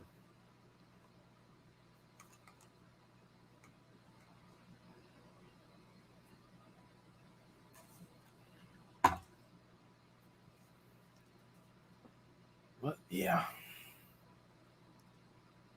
Has anybody else had like some maintenance issues recently, like in the last couple weeks, besides Kate, of course? Well, me, if I did, I'll still manage to get ripped off. Laugh a lot happens. Yeah, I mean, I don't know anybody, and I definitely can't do it myself. So, I mean, like I said, I normally just I go to dealerships. I mean, for the maintenance, but for the brakes, I don't go to that dealership, which is crazy. Because if I go to Jiffy Lube, which is like I can walk to Jiffy Lube from where I live. It's only they charge $500 an axle. And if I go to another dealership, they charge me like $400 an axle. So it's like this charges me like $900, which is insane. Like it's just ridiculous why they do that. Like, and people pay that. I'm pretty sure some people do it. I'm just not doing that. So, but it's just something else to fix. I got to fix brakes in one of my other cars. I mean, I can go down a whole list of maintenance issues some of it's minor, but yeah. Just this is what happens when you buy a lot of used cars, or you just had cars for a long time and just been used and abused for years, right? Just yeah. I got 17 cars, right? Some I bought brand new, and they're like I put like 60,000 miles on them, right? Turo miles, and it just gets yeah, yeah. Or I bought like two cars I bought earlier this year. They're leaking coolant. It's a minor thing. I have coolant in one of the cars, so I check it every, I don't know, once, twice a week. So it doesn't go up that fast, but I definitely need to fill it up. And I'm never going to fix it. I'm just going to sell it. I just got it. I bought that from a dealership. From a dealership. I've never bought another car from there. Another one I bought off Facebook, but it was kind of dealership on Facebook. So I have like a coolant issue in like two of them. And I ain't paying. I'm not doing that. Like I just put coolant in there, and that is that. That fixes that problem. Well, yeah. But yeah, I mean, I'm pretty sure other people are listening right now. They've had some mechanical issues, and I bet you they've had coolant issues. That's probably like a normal thing that happens anyway. Brakes, right? Water pumps. I couldn't even tell you how many water pumps I've had to replace. I mean, seriously, I don't even know. Just having a car, renting it out, it just happens.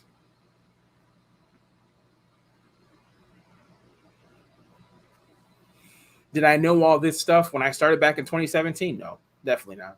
I did not know. I can tell you that. I didn't even know what a water pump was back before I started doing this. So I'm definitely not a mechanic at all.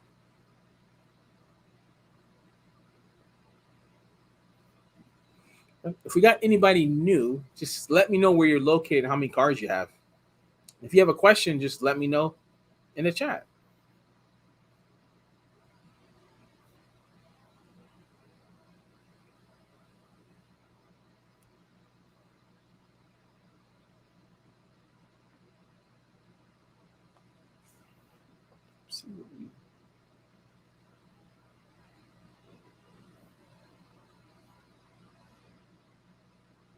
I do have a question for you, Kate. Why did you put the BMW on Turo?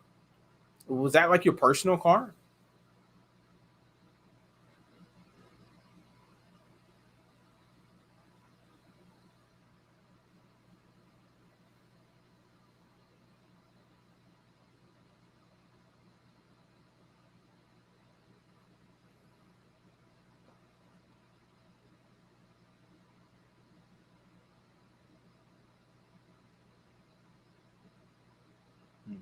or did you just buy the car for Turo? Curious.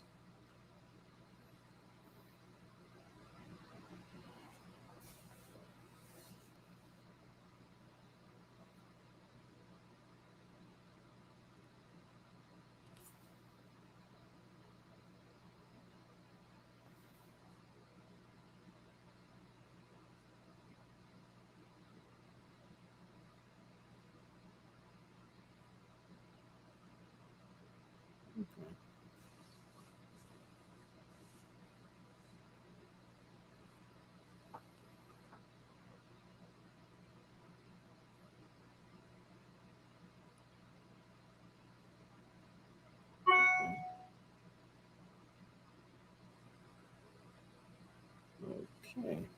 Well, I see a lot of people are watching. No one's talking. It's all G. Let me see. I don't know if we got anybody new, which I think we did. You let me know how many cars you have, where you located.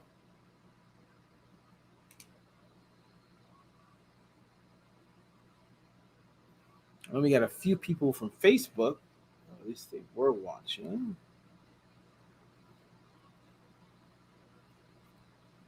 Oh, London. That one-on-one coaching is something I'll be signing up for. Appreciate it. Oh, you're welcome, man. No problem, man. I'm here. Hawaii Turo.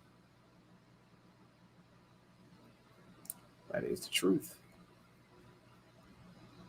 It's only $20 for $20 a month, or you can cancel whenever. I mean, that's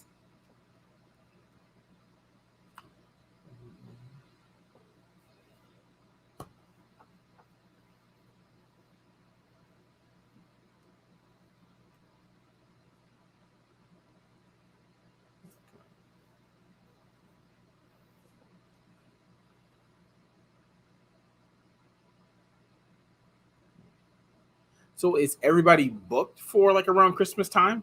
Is that good for everybody?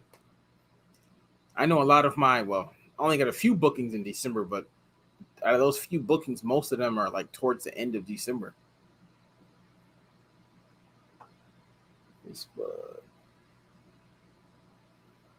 Hey, Andres. Hey, how's it going? From Florida. Oh, okay. How's it? We got some other people from Florida as well. How's it going with you? How are your cars? I was just talking about my maintenance issues, and Kate was talking about her maintenance issues. Maintenance.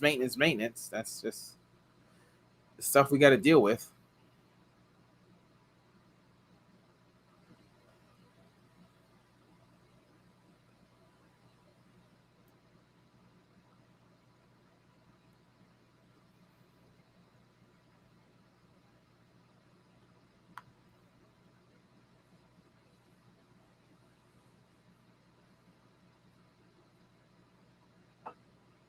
Okay. What we got? Doing good. 3 to 4 cars booked. Getting 1 or 2 more vehicles before Christmas. Oh, congrats. Oh, that's great. Well, that's good stuff. I like it when I hear stuff like that. Just gives me hope. I would love to have like 15 of 16 cars out, right? That sounds good. I know.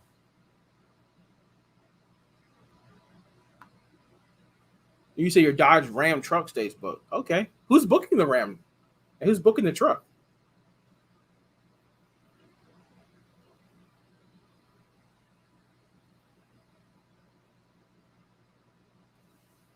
Yeah, I'm hoping. Who's booking the Ram truck? Like, what kind of is it like long bookings? Like, who's hey, how's it going, Mr. Lawrence? Don't know if I talked to you before. Maybe I did. I don't know. But hello, Hawaii tour. I'm in Miami. Just started with tour 2 weeks ago, and I have. Sorry, I just started 2 weeks ago. I have a total of 3 cars. Congrats. Okay, how's it going for you? And what kind of cars do you have? Or you said people from Canada and the UK. Okay, okay. Well, that's great to hear. I want those people, those tourists to come to Hawaii. That's what I want. Come to Hawaii. That's what I want. Because we got the best weather. 80, 70 pretty much every day. It's sunny outside right now.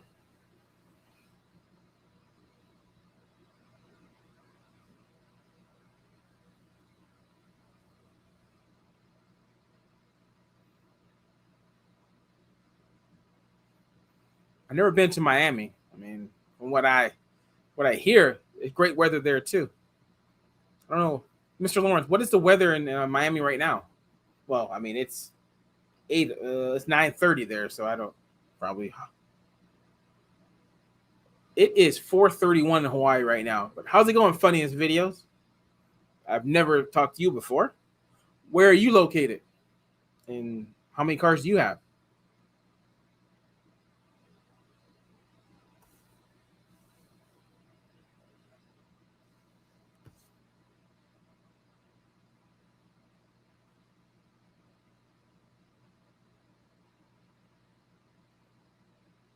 Yeah, Hawaii is like 5 hours back from the East Coast.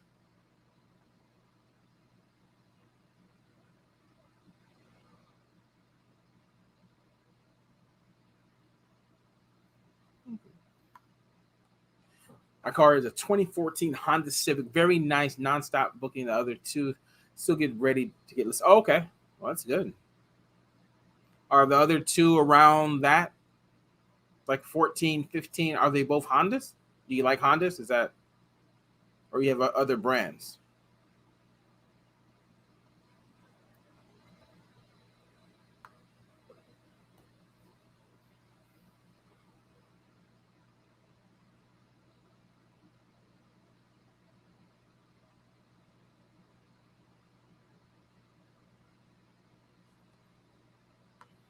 Okay, funniest videos. Currently in Miami, right? Okay, oh, just like okay, looking for a house to move out here and start my rental business. Okay, so you're thinking about starting a Turo business? Okay, well, I bet Miami is a good spot to do it. I mean, I get a lot of people from Florida in general. Yeah, I bet it is.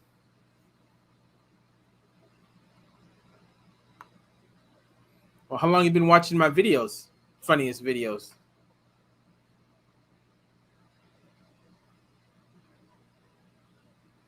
Jet skis and cars. Okay, okay. I'm pretty sure there's probably a website for jet skis, or there's word of mouth, definitely. Okay. Yeah, okay.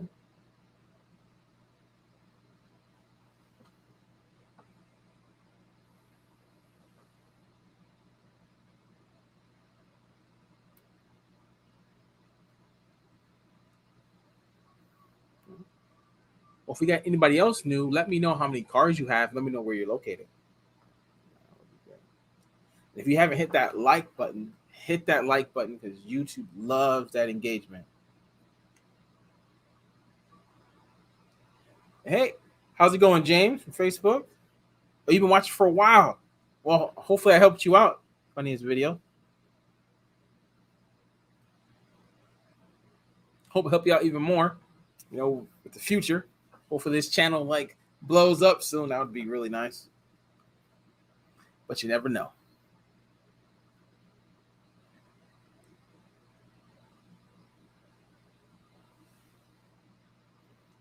Oh, hi, Crystal again. I think you talking to you at the beginning, and yeah. Okay. Oh, hey, how's it going, Pablo? Not your average jock. I have not seen you on here before. I hope, man. I hope. Tell the YouTube gods, man. Trust me. I hope.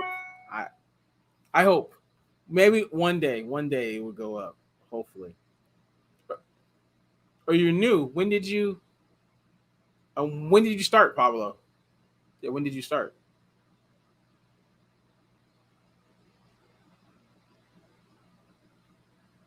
Okay. And Mr. Lawrence, you see 65 made 65 degrees. Okay. I have a 2014 Audi A4. Okay, so you had a Honda, you got the Audi, you got the BMW. Okay. Oh, you just bought okay.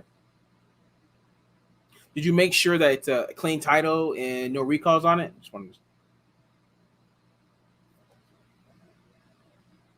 okay.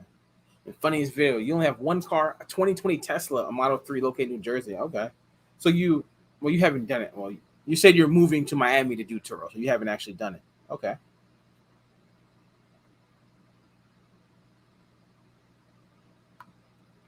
Today I subscribe and I have not started Turo, but you're inspiring me to start. Well, you're welcome. Well, I would say if you have a Facebook, so I think London said you didn't have a Facebook. If you have a Facebook, I have a Turo Facebook group that I actually go live with on YouTube and on Facebook. I have it linked in the live chat. It's just Hawaii Turo YouTube. I would say join that group. We talk about Turo all the time. Or if you want some one-on-one coaching, which is what I have, in the ticker thing, I have Patreon as well. But if not, then yeah, just joining the Facebook group Hawaii Turo YouTube. It's growing and growing and growing. About to be at 200 very soon, so not more. But you're welcome, Mr. Lawrence. You're welcome. Well, that's great. Yeah, see that's great. I was just talking to somebody today that he bought this car and the dealer said that it was a clean title, and it says like on title it's clean or whatever that means. I don't think does the title even say it's clean or not. I don't think that I have titles. It didn't say that. But the point is when he tried to put it on Turo said it's salvage, and I'm like, yeah. He never checked. He didn't check the Carfax. The dealer didn't give him the Carfax. I'm like, I wouldn't even go anywhere until I look at the Carfax. Like that's like the first thing I look at. That, and then I make sure it's a clean title, right? That's what you have to do looking for Turo cars. I mean, it's what you have to do. I told him to go back to that dealership and sell it to them or trade it back in. Oh, you say you've done Turo already, but I'm moving to Miami to expand my business, and I hate the cold weather. I've never been to New Jersey in my entire life, but I don't like cold weather. I'm in Hawaii, so yeah. Okay. Well, hopefully, I don't know how busy New Jersey is anyway, but yeah, hopefully the Miami thing works out. Hopefully it does.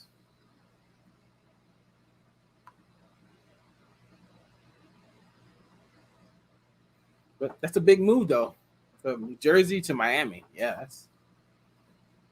that is something.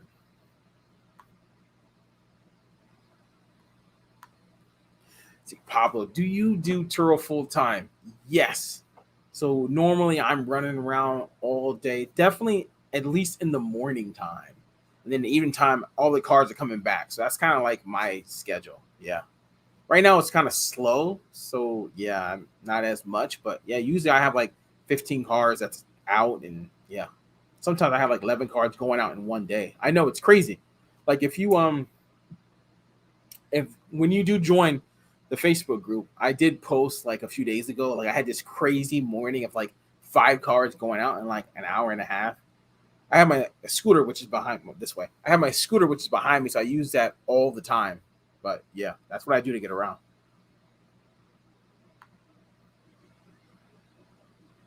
Oh, hey, Sterling Perry. Hey, how's it going?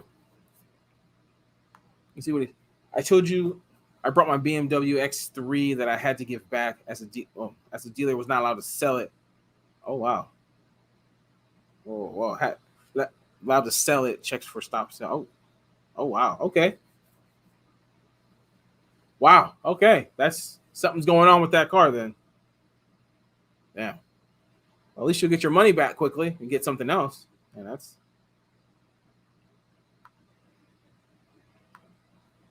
that's where I learned Carfax is a must first. Exactly. Gotta have it. You're buying cars without that. Yeah, that's not. Yeah, don't do that. Oh, you said the factory stopped to sell. I wonder how that happened. I've never even heard of that. Funny question, but do you live in Hawaii? And I've been in Hawaii since the 8th grade. So I've been in Hawaii for, God, I don't even, 19 years? Jesus Christ. I've been in Hawaii for a while. Yeah. I grew up in Hawaii. So that's why it's called Hawaii Turo. And I do it in Hawaii. If you're in Hawaii, I live on Oahu. So yeah. Right outside of Waikiki. I can see Waikiki when I look out my window. Andres. I was offered a Benz, but after checking the Carfax, so I had 2 previous accidents. Not sure if I could sold this on Turo since it was a great discount. Yeah, I mean, did you look to see? Well, what's the title? Is it clean title or does it say like rebuilt salvage? I mean, I would really, yeah. I tend to just stay away when I see accidents. I don't really want to mess with it, to be honest. At least not for Turo. But if you say it's clean, I mean, if it's clean, it's clean. I mean, it's something you can put on Turo. So,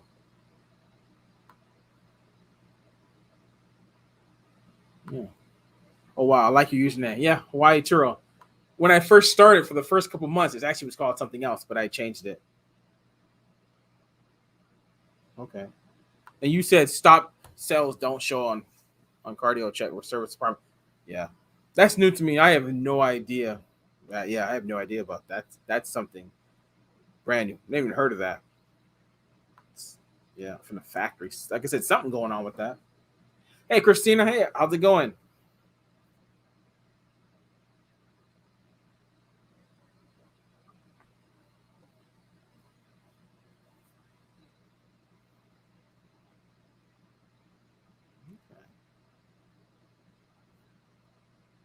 Well, since we got some new people in here, if you can hit that like button, because whoa, if you hit the like button, YouTube would definitely love that engagement. Did you say it's a second car? What's going on? I don't. I've never even heard of that. Yeah, that's. Has anybody else heard of that? I'm curious. Like a stop sales from the factory. Yeah, I don't.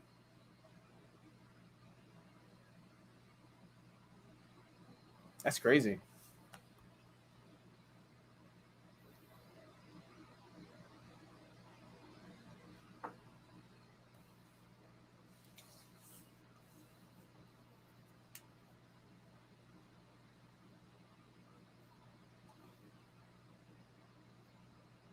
Hmm.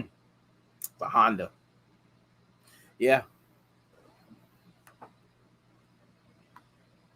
I know this is personal. You don't have to answer, but okay. What did you do? What did you do? What did you? What did your family Friday think about the Turo business? Oh, okay, I get it. I get it. I get it. What did your family think about the Turo business when you started? Did you think that you'll be successful? I mean, at that time, I was doing Airbnb. I was subleasing like I don't know 3 or 4 places already. I was doing that with Uber. I was like a full time Uber driver, and I was doing Airbnb. So my family's known I've been self employed for a minute. So I mean, yeah, they still not everybody even knows I have 17 cars. They might know I have some cars, but they don't know I have 17 cars. It's always like kind of funny, crazy that when you tell people you have 17 cars and what they say next. I don't know how many cars like anybody here that has like 10 plus cars, or I don't know, maybe 5 plus cars, because most people don't have 5 plus cars. They just don't have that. And when you say that, they're like, whatever they say. I mean, it's always some kind of expression or so they say why or yeah.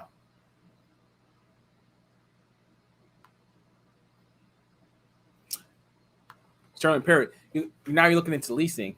Yeah, I mean, leasing is a way. I mean, not everyone likes leasing. I mean, I don't know if we even talked about leasing. Probably have, but yeah, just pay attention to how many miles you get and how many miles you're putting on your cars and stuff.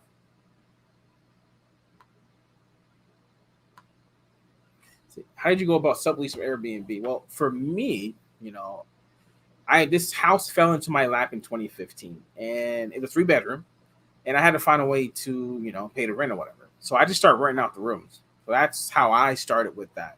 And then I ended up going to Waikiki and finding a condo there and started renting it out. I never told the owner or the realtor. They never knew. Sometimes they found out and some said stop, some said I could leave, kick me out or whatever, which I've been kicked out before. It is what it is. But I mean, it really, you just got to find places where where a lot of foot traffic is, like a lot of tourists come in and out, so people don't complain. Other than that, man, it's pretty easy. I mean, certain states, they like to make all these rules and all this stuff. Like Hawaii is trying to do. They've been trying to do this for decades, but now with some other stuff. But yeah, I mean, I don't know. It's not that hard, but it's not easy. I mean, like Airbnb and Turo. Like some people will say that Airbnb is much easier. I mean, to be honest, I dealt with plenty of issues with Airbnb, plenty of issues. If you were watching at the beginning of the stream, well, yeah, almost at the beginning, when I was talking to Kate about renting to locals, I've dealt with plenty of locals in my condos, and I've dealt with so many issues. People getting arrested, cops being called. I mean, I've dealt with that multiple times. I got kicked out of a building because of the local people renting my stuff. Credit card fraud. I mean, because I had Booking.com, so I was charging people myself. Like, you got your own business, you got your own. I had Square credit card process, so I charged people. So I dealt with chargebacks, and that's how I have history of doing that stuff. And I kind of sucked when people charge back $1,000.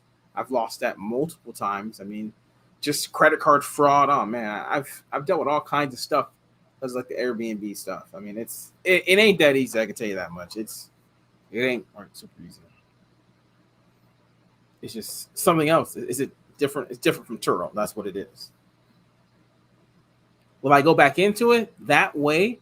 Like the way I did it, it's kind of the way I'm doing Turo right now, right? I did everything, right? I did the cleaning. I'm the one cleaning. I actually hate cleaning, but I'm the one cleaning. I'm the one.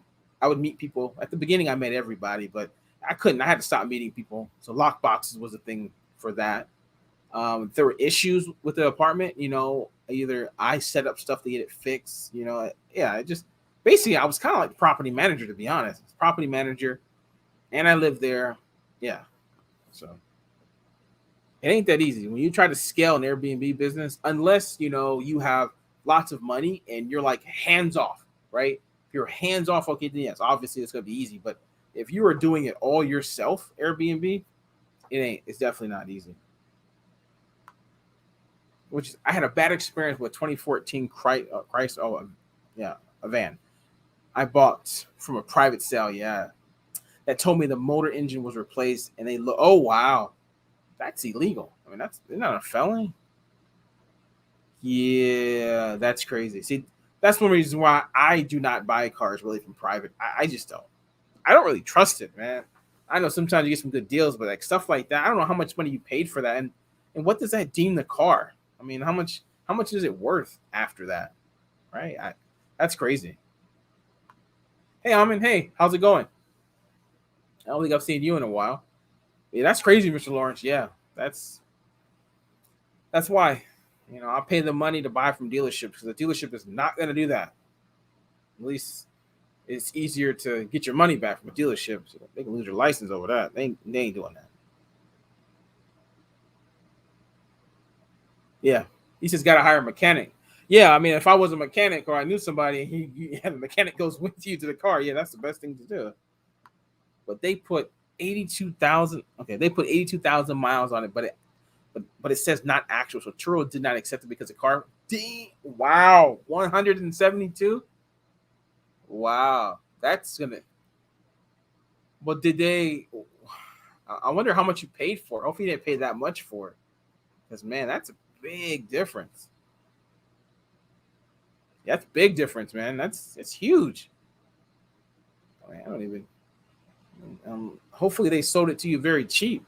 I mean, but man, 172,000 miles on it. That's yeah. That's why I don't buy private. I mean, would a mechanic see that? I mean, is that I don't even know how you. I mean, I don't even know how you do it. Like, is it easy to see that? I mean, did you check, Mr. Lawrence? Did you check the Carfax before you bought it?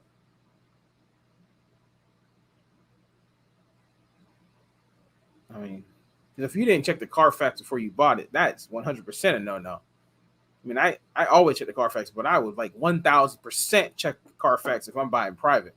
Like that's 100. Like, there's just no way I would. They would never get my money.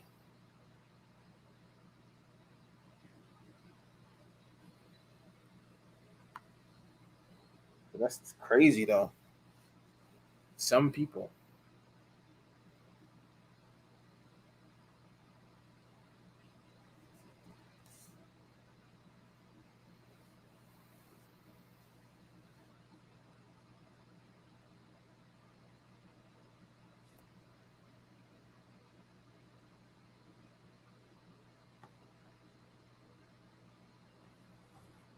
Okay.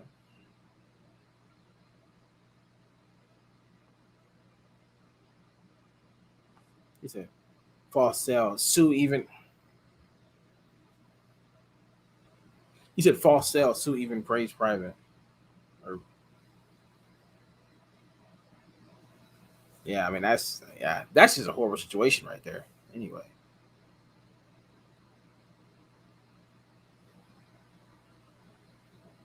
hopefully it didn't happen to anybody else. But man, that's just messed up, man. Like, what did they sell? I wonder what they sold it. I don't know if you're gonna say, but yeah, I wonder what they sold it to you. How much did you pay for that? Yeah, I was wondering. Yeah, well, what were you? Yeah, I know not praise. What were you trying to?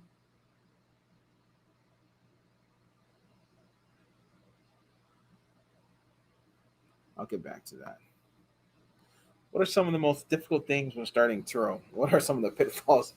Yeah, I mean, I see these questions all the time. I mean, I would say one of the biggest things is figuring out their insurance situation, your insurance plan, right? What kind of car that you want. I mean, really, a car, that's another big one, right? So the insurance, the cars, there's so many smaller things. I mean, picking the right insurance plan, I mean, that's somewhat easy. Understand what Turo covers and what they don't cover. That's another, definitely another thing. Turo does not cover you for like every single dent. It has to be like 3 inches or more to all like the really small stuff. They're not going to be covering. So that's kind of stuff that you're going to have to cover yourself or just let it go. Like your deductible is the thing. You got to understand what that deductible means. When there's like curb rash, you can't just go after every single bike for curb rash. Not everyone's definitely not going to be paying you. You try to go through Turo, you got deductibles and stuff. So, I mean, there's all like kind of small things. I mean,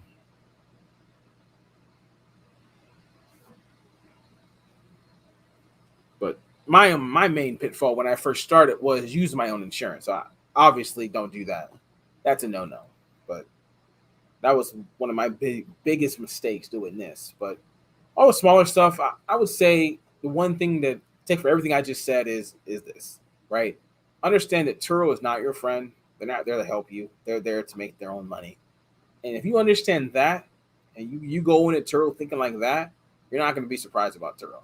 Like a lot of people, they go into Turo thinking Turo is their friend, and Turo is there to help them out, and Turo is going to be using common sense and logic. They don't do that. they just don't. Like they only care about themselves. Really, they don't care if you lose money. They don't care. But yeah, that's what I would say about that. Funniest, funniest videos. Quick advice: you should consider posting random videos on YouTube Shorts. This will help your account grow and bring more traffic. Anyways, later. Good luck. Yeah, I was thinking about doing the shorts. I just didn't really know how to do it, to be honest. But post my videos. It's only 1 minute. I have to look into doing something like that. Be nice.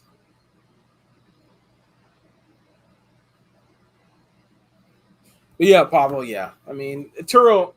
I mean, there's so many things to know with Turo. I mean, most of the stuff you're gonna get by just having it happen to you, like the smaller stuff, and you know, just kind of somewhat figuring out and just getting the experience.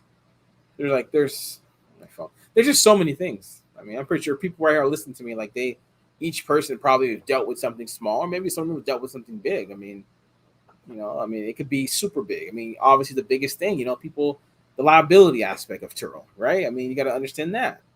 I mean, there's just so many things, People letting other people drive your car and they're not insured. I mean, Turo's commercial insurance is Liberty Mutual. They decline, coverage when someone else is driving, if they're not insured. So that person driving, hits somebody and they sue everybody. They sue you. I mean, does that mean that you're going to have to come out of pocket? Possibly, possibly not. I mean, it just all depends, right? But this business is a big risk. I'm pretty sure everybody watching should know that.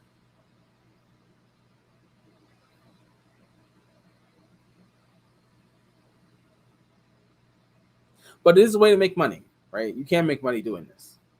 But it's a way to not make as much money. You can do it the wrong way as well, right? Like I was talking with well, with Kate about like the automatic pricing. When you first start, I would say turn off automatic pricing and really turn off discounts and figure out what your price is going to be. Because having all that stuff on there and having unlimited miles, that is a no-no. Turo loves that, right? But for you to make money, no, it doesn't work.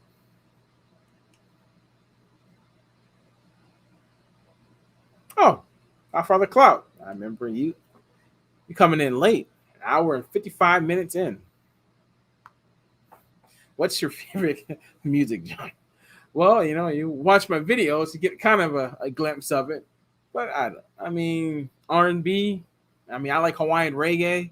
I mean, rap, of course. I mean, yeah, that's pretty much R&B, Hawaiian reggae, rap. Yeah, yeah, pretty much. I can't really play the songs that I want to play on my YouTube channel because obviously copyright can't do that. But yeah, that's epidemic sound music. So hopefully everyone likes that music. I know lately I've been using like the same song over and over because I really like that song. Forget what it's called though, but I do like that song. Yes, I do play video games. Yeah, yeah, basketball games. If that was your next question.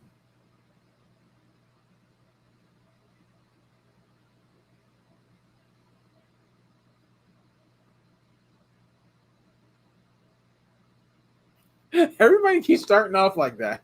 Personal question. Personal question, and you don't have to answer. But how old are you? I really don't. It doesn't matter. I'm 34 years old. Yeah. Yeah. 34, 34, 34. Since we all.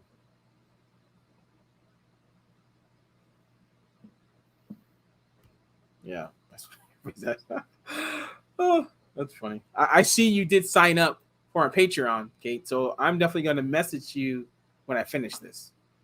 Or a little bit later. I think I'm gonna go walking. But yeah, I'm gonna message you later about to set up the stuff for sometime this week.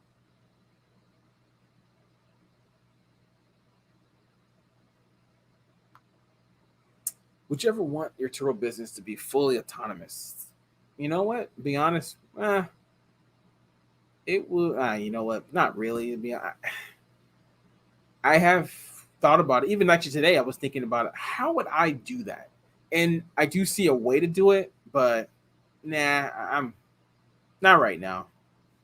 Maybe in the future when if I found somewhere else to make a lot of money or if I made enough money off of Turo and I could hire somebody to just do it, or at least to go by and clean the cars because wherever I have them located in like multiple locations, because technically I do have some locations that I could be remote. I could do remote on I get Viper in all my cars that I don't have OnStar and Nissan. I can literally be remote right now. I could do it. I know I could. I can put it there. I can put it there. I can put something. Yes, I can definitely do it.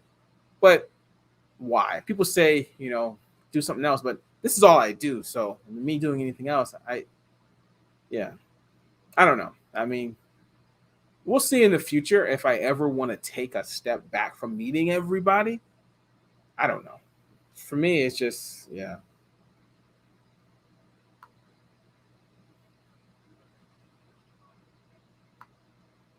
I think you should get into stock option trade. Yeah, I'm not good with stocks. Yeah, I mean, trust me. If I knew how to do stocks and stuff like that, probably would be remote with the cars. I probably would. I mean, because I'll be doing that. But I'm not. I'm not good at that stuff. It's just never been something I'm good at. What you say, Pablo? Do a YouTube title like making 100K on Turo and get more views. Make a short 4 to 6 title. Yeah, when you start talking about money, I don't. People aren't necessarily clicking on that kind of stuff. To be honest, I actually my monthly videos I do every single month. I don't think people care how much money you're making off of Turo. To be serious, unless you have a huge following, and yeah, but yeah, if you look at the top videos on Turo, like in incognito, like most of them are not about money. It's really not. So yeah, I tried. Oh, funny story. Came back. It doesn't have to be your own video. It could be any random videos. something to bring more traffic to your page till you blow up. Just like my channel, I post random video. Well, I mean, your channel is called Funniest Videos. You can, I mean, you can literally post anything. I mean, I'm curious how many subscribers you have, or how many. I don't know how long you've been doing it, because I can't even see right now. But until I blow up to switch up my channel, I don't know when you started. I have no idea. Hey, Pablo. and for the picture, use a picture. You hold a stack. Yeah, people are definitely not gonna like that. I'm not. Yeah, I'm definitely not gonna do that. I don't need to come off as that's funny. Yeah, Godfather. Yeah, you know what? That day in the life stuff, people weren't clicking on it, and YouTube deemed those videos as like not good, so they stopped pushing it. So I had no choice but to stop. If I kept on doing it, I mean, it's just messing up my channel. So I had to stop. You know, I do some of my day in the life on Instagram. So, you know, some people are liking on Instagram, but obviously I don't make money on Instagram. So, I mean, it's just, I'm just putting that there, people to see how it is day in the life. And Kate says, don't do it, Matt. Stock. You think you have gray hair now with Turo? Yeah, I know. I do have some gray hair. Started a month ago, 720. Oh, congrats, man. Congrats. It took me 4.5 months to get 100 subscribers. So yeah, congrats. That is nice. If you're growing 700 subscribers in a month, I bet you got more views than me in a month. I don't get that many views in a month, but I'm pretty sure if you get that many subscribers in that short period of time, yeah, I bet you should be getting probably at least 15,000 subscribers, or 15,000 views right now, at least.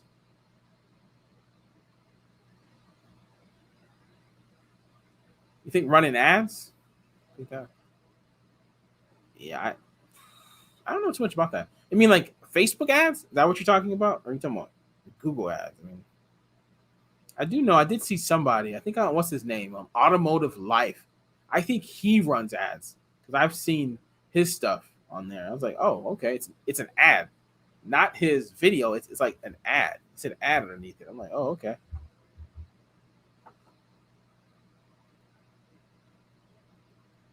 That was interesting. Yeah, maybe I'll look into that, see how much that costs, and see what it does. I mean, because I know at the rate now, yeah. Excuse me, the YouTube algorithm, yeah. I'm like, I've been stagnant for like 3 or 4 months. Yeah. I mean, I got some subscribers this month because I've been on Facebook helping people, and people are, I'm getting exposure from Facebook right now. That's helping, but the YouTube algorithm is not pushing my videos in the least bit. But it is what it is. I mean, yeah. We're on this journey together. I'm about to be at 2,000 subscribers probably in the next week, so that'll be good. And yeah, eventually this live stream is going to get like probably 20, 30, 40, 50, and it's going to be a lot of messages. And then, then at that point, I'm probably going to have to do like the super chat stuff, because I won't be able to answer everybody's question. Me being 5 minutes behind definitely won't work, but that's in the future. I mean, I'm just, whatever happens to the channel, whatever happens. So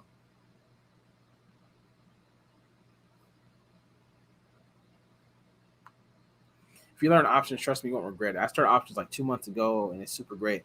I made what I used to make a year and a month. Wow, that's pretty nice. I don't even know what option trading is, but that is, I've heard of it, but yeah, that's great.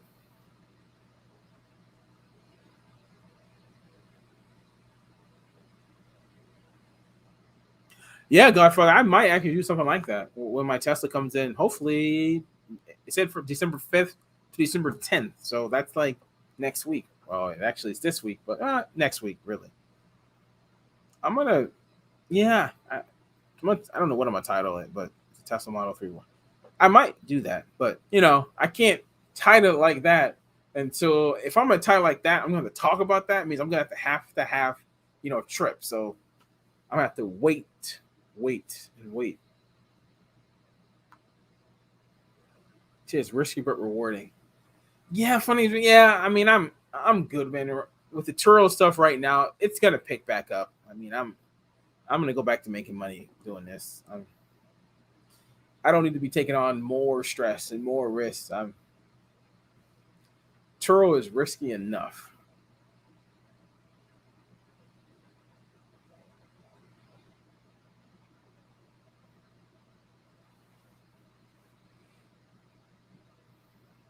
But I bet you can make money. There are people who make lots of money in the stock market.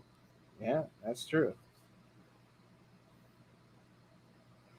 Maybe one day I wake up and then the YouTube algorithm gods are like they deem my channel worthy, and then my channel just starts blowing up, like Simon's Experience did in the summertime.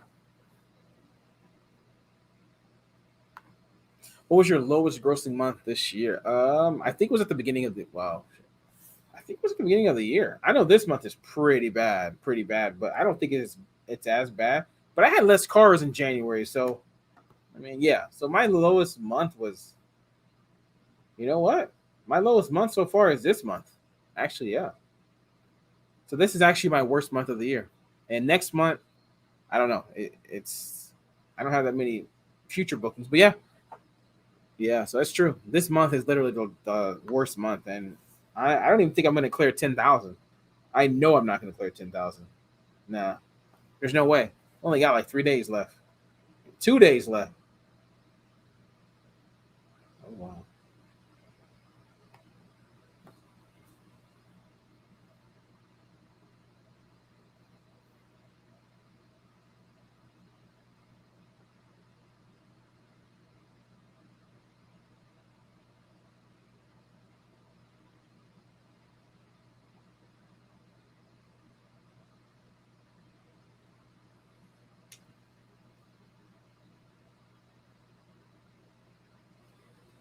Okay, what did you?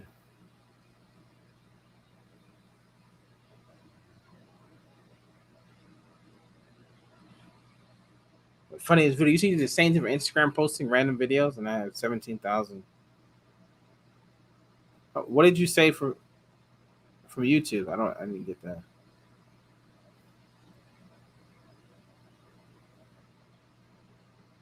Oh yeah, 17,000 views in the first. Yeah, yeah. I said 15. So yeah, that's what I said. That's true. I was close then. How much is your entire fleet worth? Like every car added up. Well, as you know, I paid off everything really. Over $300,000, something like that. Yeah, it's like 16 cars because one car is still a lease, so technically, so like 16 cars. Yeah, 300 something. That's the truth. And yes, Pablo, do I net six figures a year? Yeah, that I do. One of the biggest, well, funniest video. I don't even know if you ever, if you know anybody who's monetized. But if you don't know, you have absolutely no idea what a CPM is. I'm gonna give you maybe some bad news. If you do know already, then okay, then you already know. But if you don't know, your channel, your CPM is gonna be super low because it's just about funny videos. So it's gonna be really hard to actually make money on that. You're gonna need so many views to make any kind of money on like your kind of channel. Just like if you didn't know that, you didn't know. If you did know that already, yeah. CPM is like YouTube. If you didn't know, YouTube pays per 1,000 views, and for that kind of channel, it's gonna be super low. If you knew that already, yeah. If you didn't know that, then yeah, that's where are we?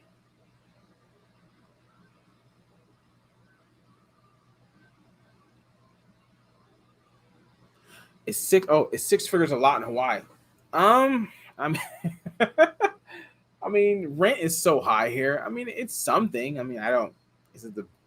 I mean, it's something. I mean, a lot of people don't make six figures here. I mean, I don't know. I think it's something, but it depends how much six figures. Are we just talking about 100,000, talking about 500,000? I mean, or low. I mean, I don't. I'm hoping to be doing. If I can get to gross over 300,000, which would probably mean almost 200,000 net around there. So That's what I'm hoping for. If not next year or the year, I'm really hoping for next year, but for the year after. But it's not bad.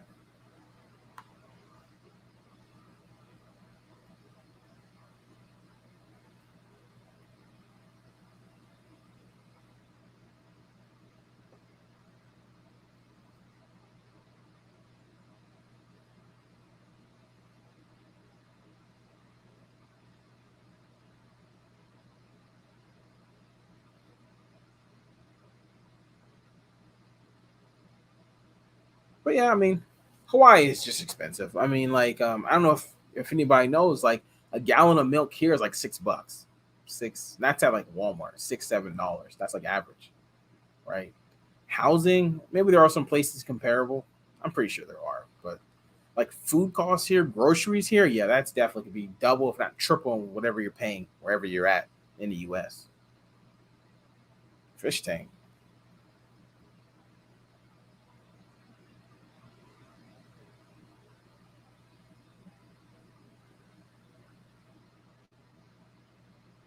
is. Did you? Are you talking? Is that a fish tank? What fish? What are you talking about? Where is there a fish tank? All I have is a picture in my scooter back there. No, there's no.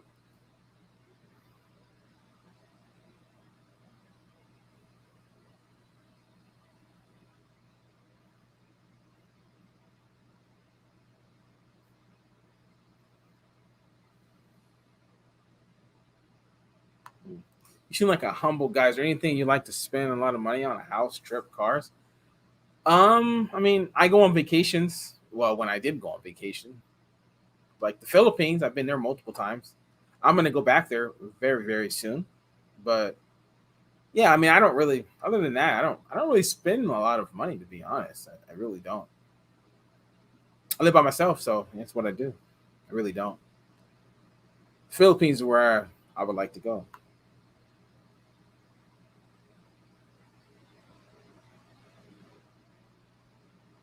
Everybody's talking about stuff that I have no idea what they're talking about, but to each his own. Oh, yeah, it's funny. But yeah, Pablo. Yeah, I don't. I mean, like my dream car. If you didn't know, like I would love to get a McLaren. Like that's like my dream car. Like if I ever could afford it, which I definitely can't now, but it would be nice. Like I would drive that car. If I ever got a car like that, I would drive that car every single day. I know I'm crazy, but I would drive that car everywhere. Like I would make that money. It would, yeah. I would use that money. I would work that car. But that's just dream car stuff. So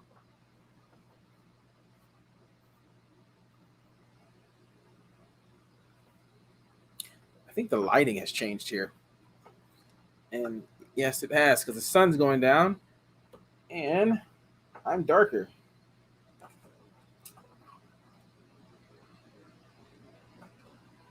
Okay, yes, okay, better.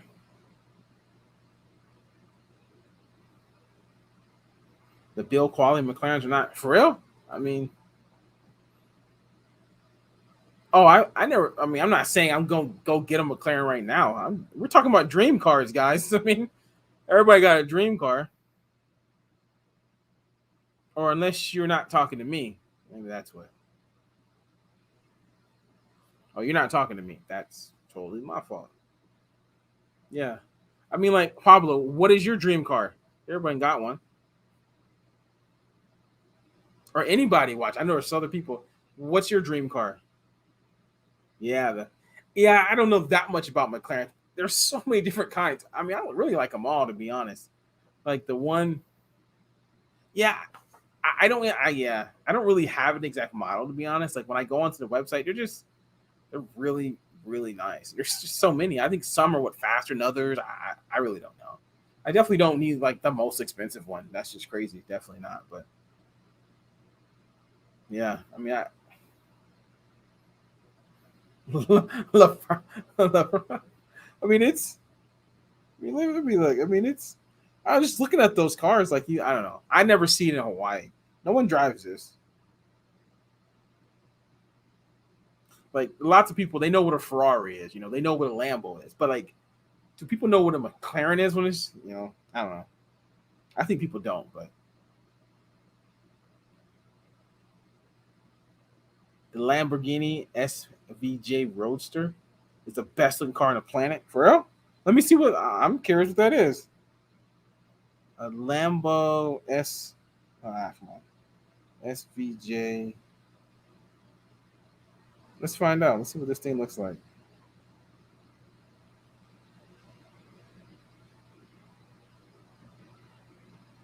Whoo! Whoo! That looks. Oh wow! You're you're talking about that? I don't even see that, but is that what you're talking about?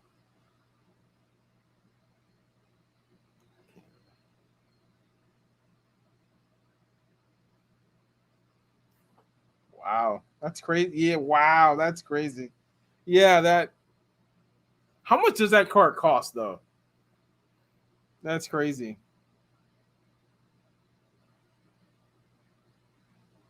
500. Come on, that's way out of my. That's like $500,000.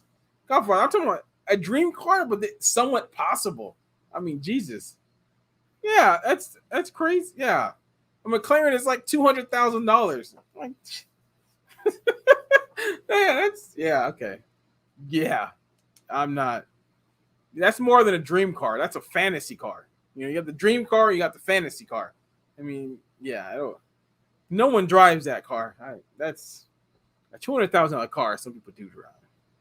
Yeah, yeah, like 250. Okay, yeah. I mean, okay. Well, if you got like a used one, see, exactly, got right there. I get a used for $120,000. Nobody would know if it's used or new. Nobody would know. So that's the truth. If I make 300 and something $1,000 a year off Turo for the next couple years, it would be enticing. Don't know if I would do it, but it would be enticing.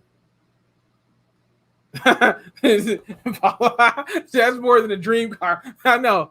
You can take that from this whole thing. Just take that. Like you got the dream car and you got a fantasy car. Like $500,000 to $1,000,000 is more than straight fantasy. Yeah, I wouldn't be one of them. I would love. I would. Yeah, I would drive the hell out of that. Well, I would drive. I would. Like my Batmobile right now, my Chevy Camaro, the black on black. I like that. I mean, it's a V6, but I like it. It's definitely not my dream car though. But I do drive it now. It's it's in my garage, right? Garage. It's in the garage. It's not my garage, but and what's everybody else's dream car? Like I'm like dream car. Maybe not fantasy car. What's everybody else's dream car? Oh, are they? Is it really? Because like you're, is it really? Oh, no. Can't see nothing behind you. For real. Yeah. I mean, what's well, I don't know. Maybe it's a good problem to have. I mean, it means you've been in a McLaren. I don't know. I mean, like Pablo, like what is your dream car?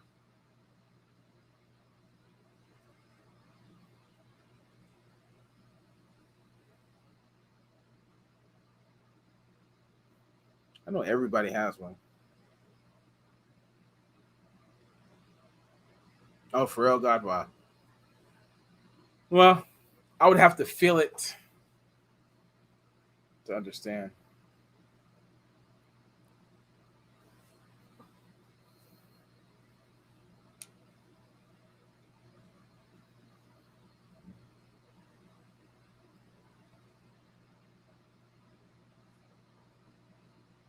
I personally don't have one dream car. It's more of a dream car fleet fan. Oh, okay, okay. Mercedes Benz AMG GT Roadster. Let me look that up. Mercedes. Sounds fast.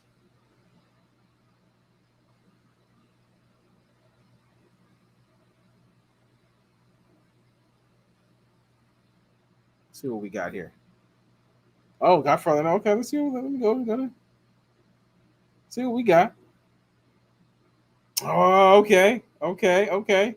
This thing. Oh, I think I've seen. Oh, you're talking about like that or something. Okay, that's like a convertible too. Something like. Yes. If you can even see that. The Ferrari. Okay. Let's see how much this thing costs.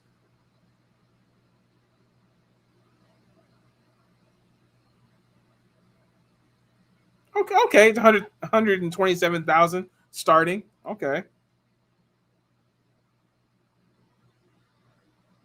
Yeah, we get to 0 to 60 in 3.1 seconds. Top speed 200 miles. I wonder what the McLaren did. What did you say? The Ferrari SF90?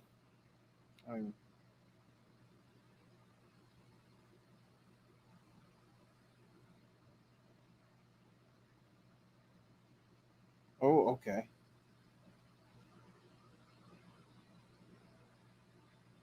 Oh yeah, that looks nice. Oh yeah, the Ferrari SF. Yeah, that looks nice.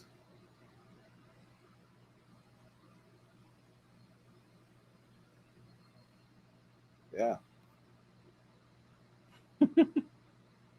What is the what's the $600,000? Golfer, you got to come down on the price, man. You're getting into fantasy prices. It's just 986 horsepower. Who wants to drive? I mean, Jesus Christ. Can you 986,000 horsepower V8? I can't even imagine hitting the gas on that damn thing. Like, there is a Ferrari dealership here. There is one. Yeah, there is a Ferrari. That there's one. Definitely like a McLaren stuff. You probably have to get that shipped in, but there's definitely a Ferrari dealership here. But cars like this, $600,000. I don't know. Yeah, I mean, I can't even imagine. Yeah, that's the truth. Like, I literally. I mean, yeah.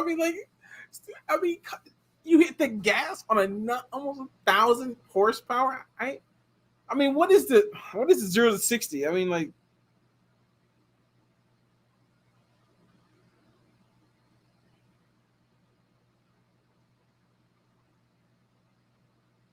I mean, it takes, wow, it takes 2 seconds, 2 seconds to get to 60 miles an hour. 2 seconds. Can you imagine? God, you hit the gas. 2 seconds later, you're doing freeway speed. Or like on a low end freeway speed. High. That's crazy. Yeah. Well, oh, hey, how's it going? Yeah. You tap the gas just a little bit, you're gonna hit a damn tree. That's the truth. I mean, like, I mean, at that point, it's not even fun anymore. I mean, just imagine, like, you're at the light. You're at the damn light. And for some reason you hit the gas, man. Oh man, oh man. You can't even stop before. Yeah, I mean, that's just, yeah, that's too much for me. Like, for real, I don't know. That's too much for me. There ain't no way that's too much of a car. There comes a point where the car is just too much. I mean, like,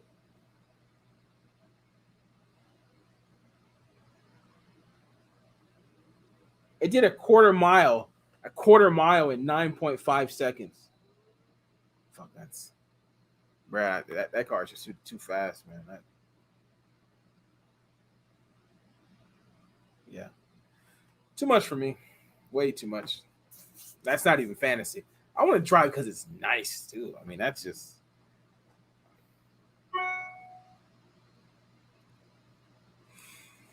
Okay, guys, we've been talking about cars for about like 30 minutes. Okay, that is I think I do need to charge my phone. Okay. Well, I know that I am going to be live on Friday again, so Anybody can. You got time to come on Friday, but I think I might just end it. That was interesting. Didn't think we are gonna get into freaking fantasy car. A last one, okay.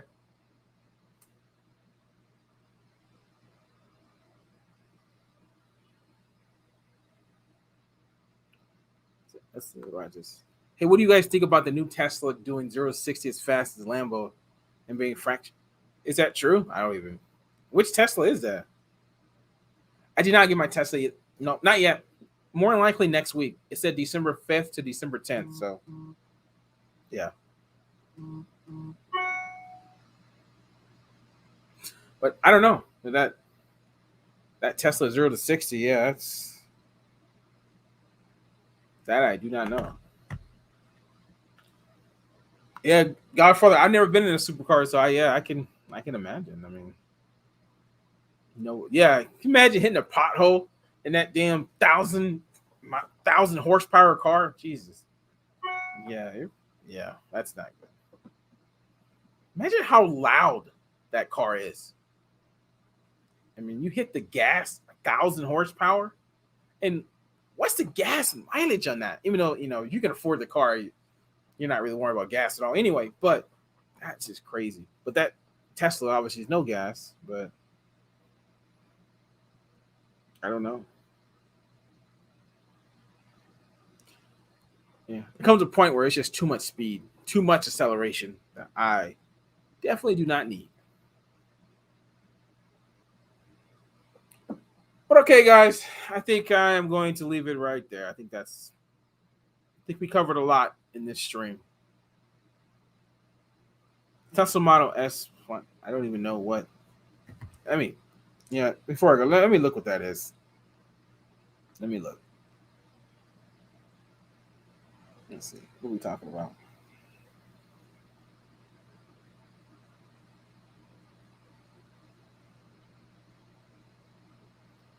Can anything beat a Tesla? Well, starts at $129,000.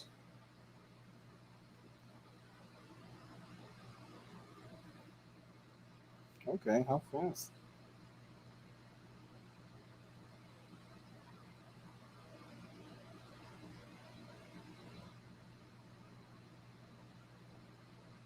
Oh yeah, what you're saying? It can hit 60 miles an hour in under 2 seconds.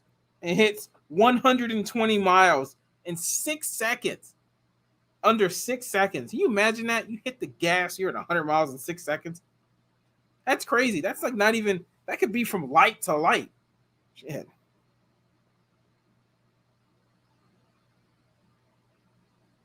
Yeah, that's crazy. Crazy.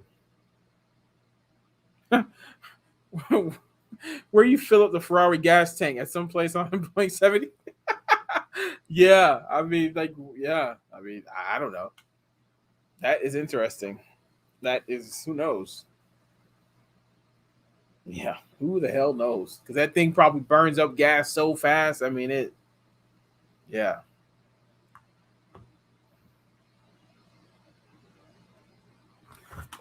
Okay.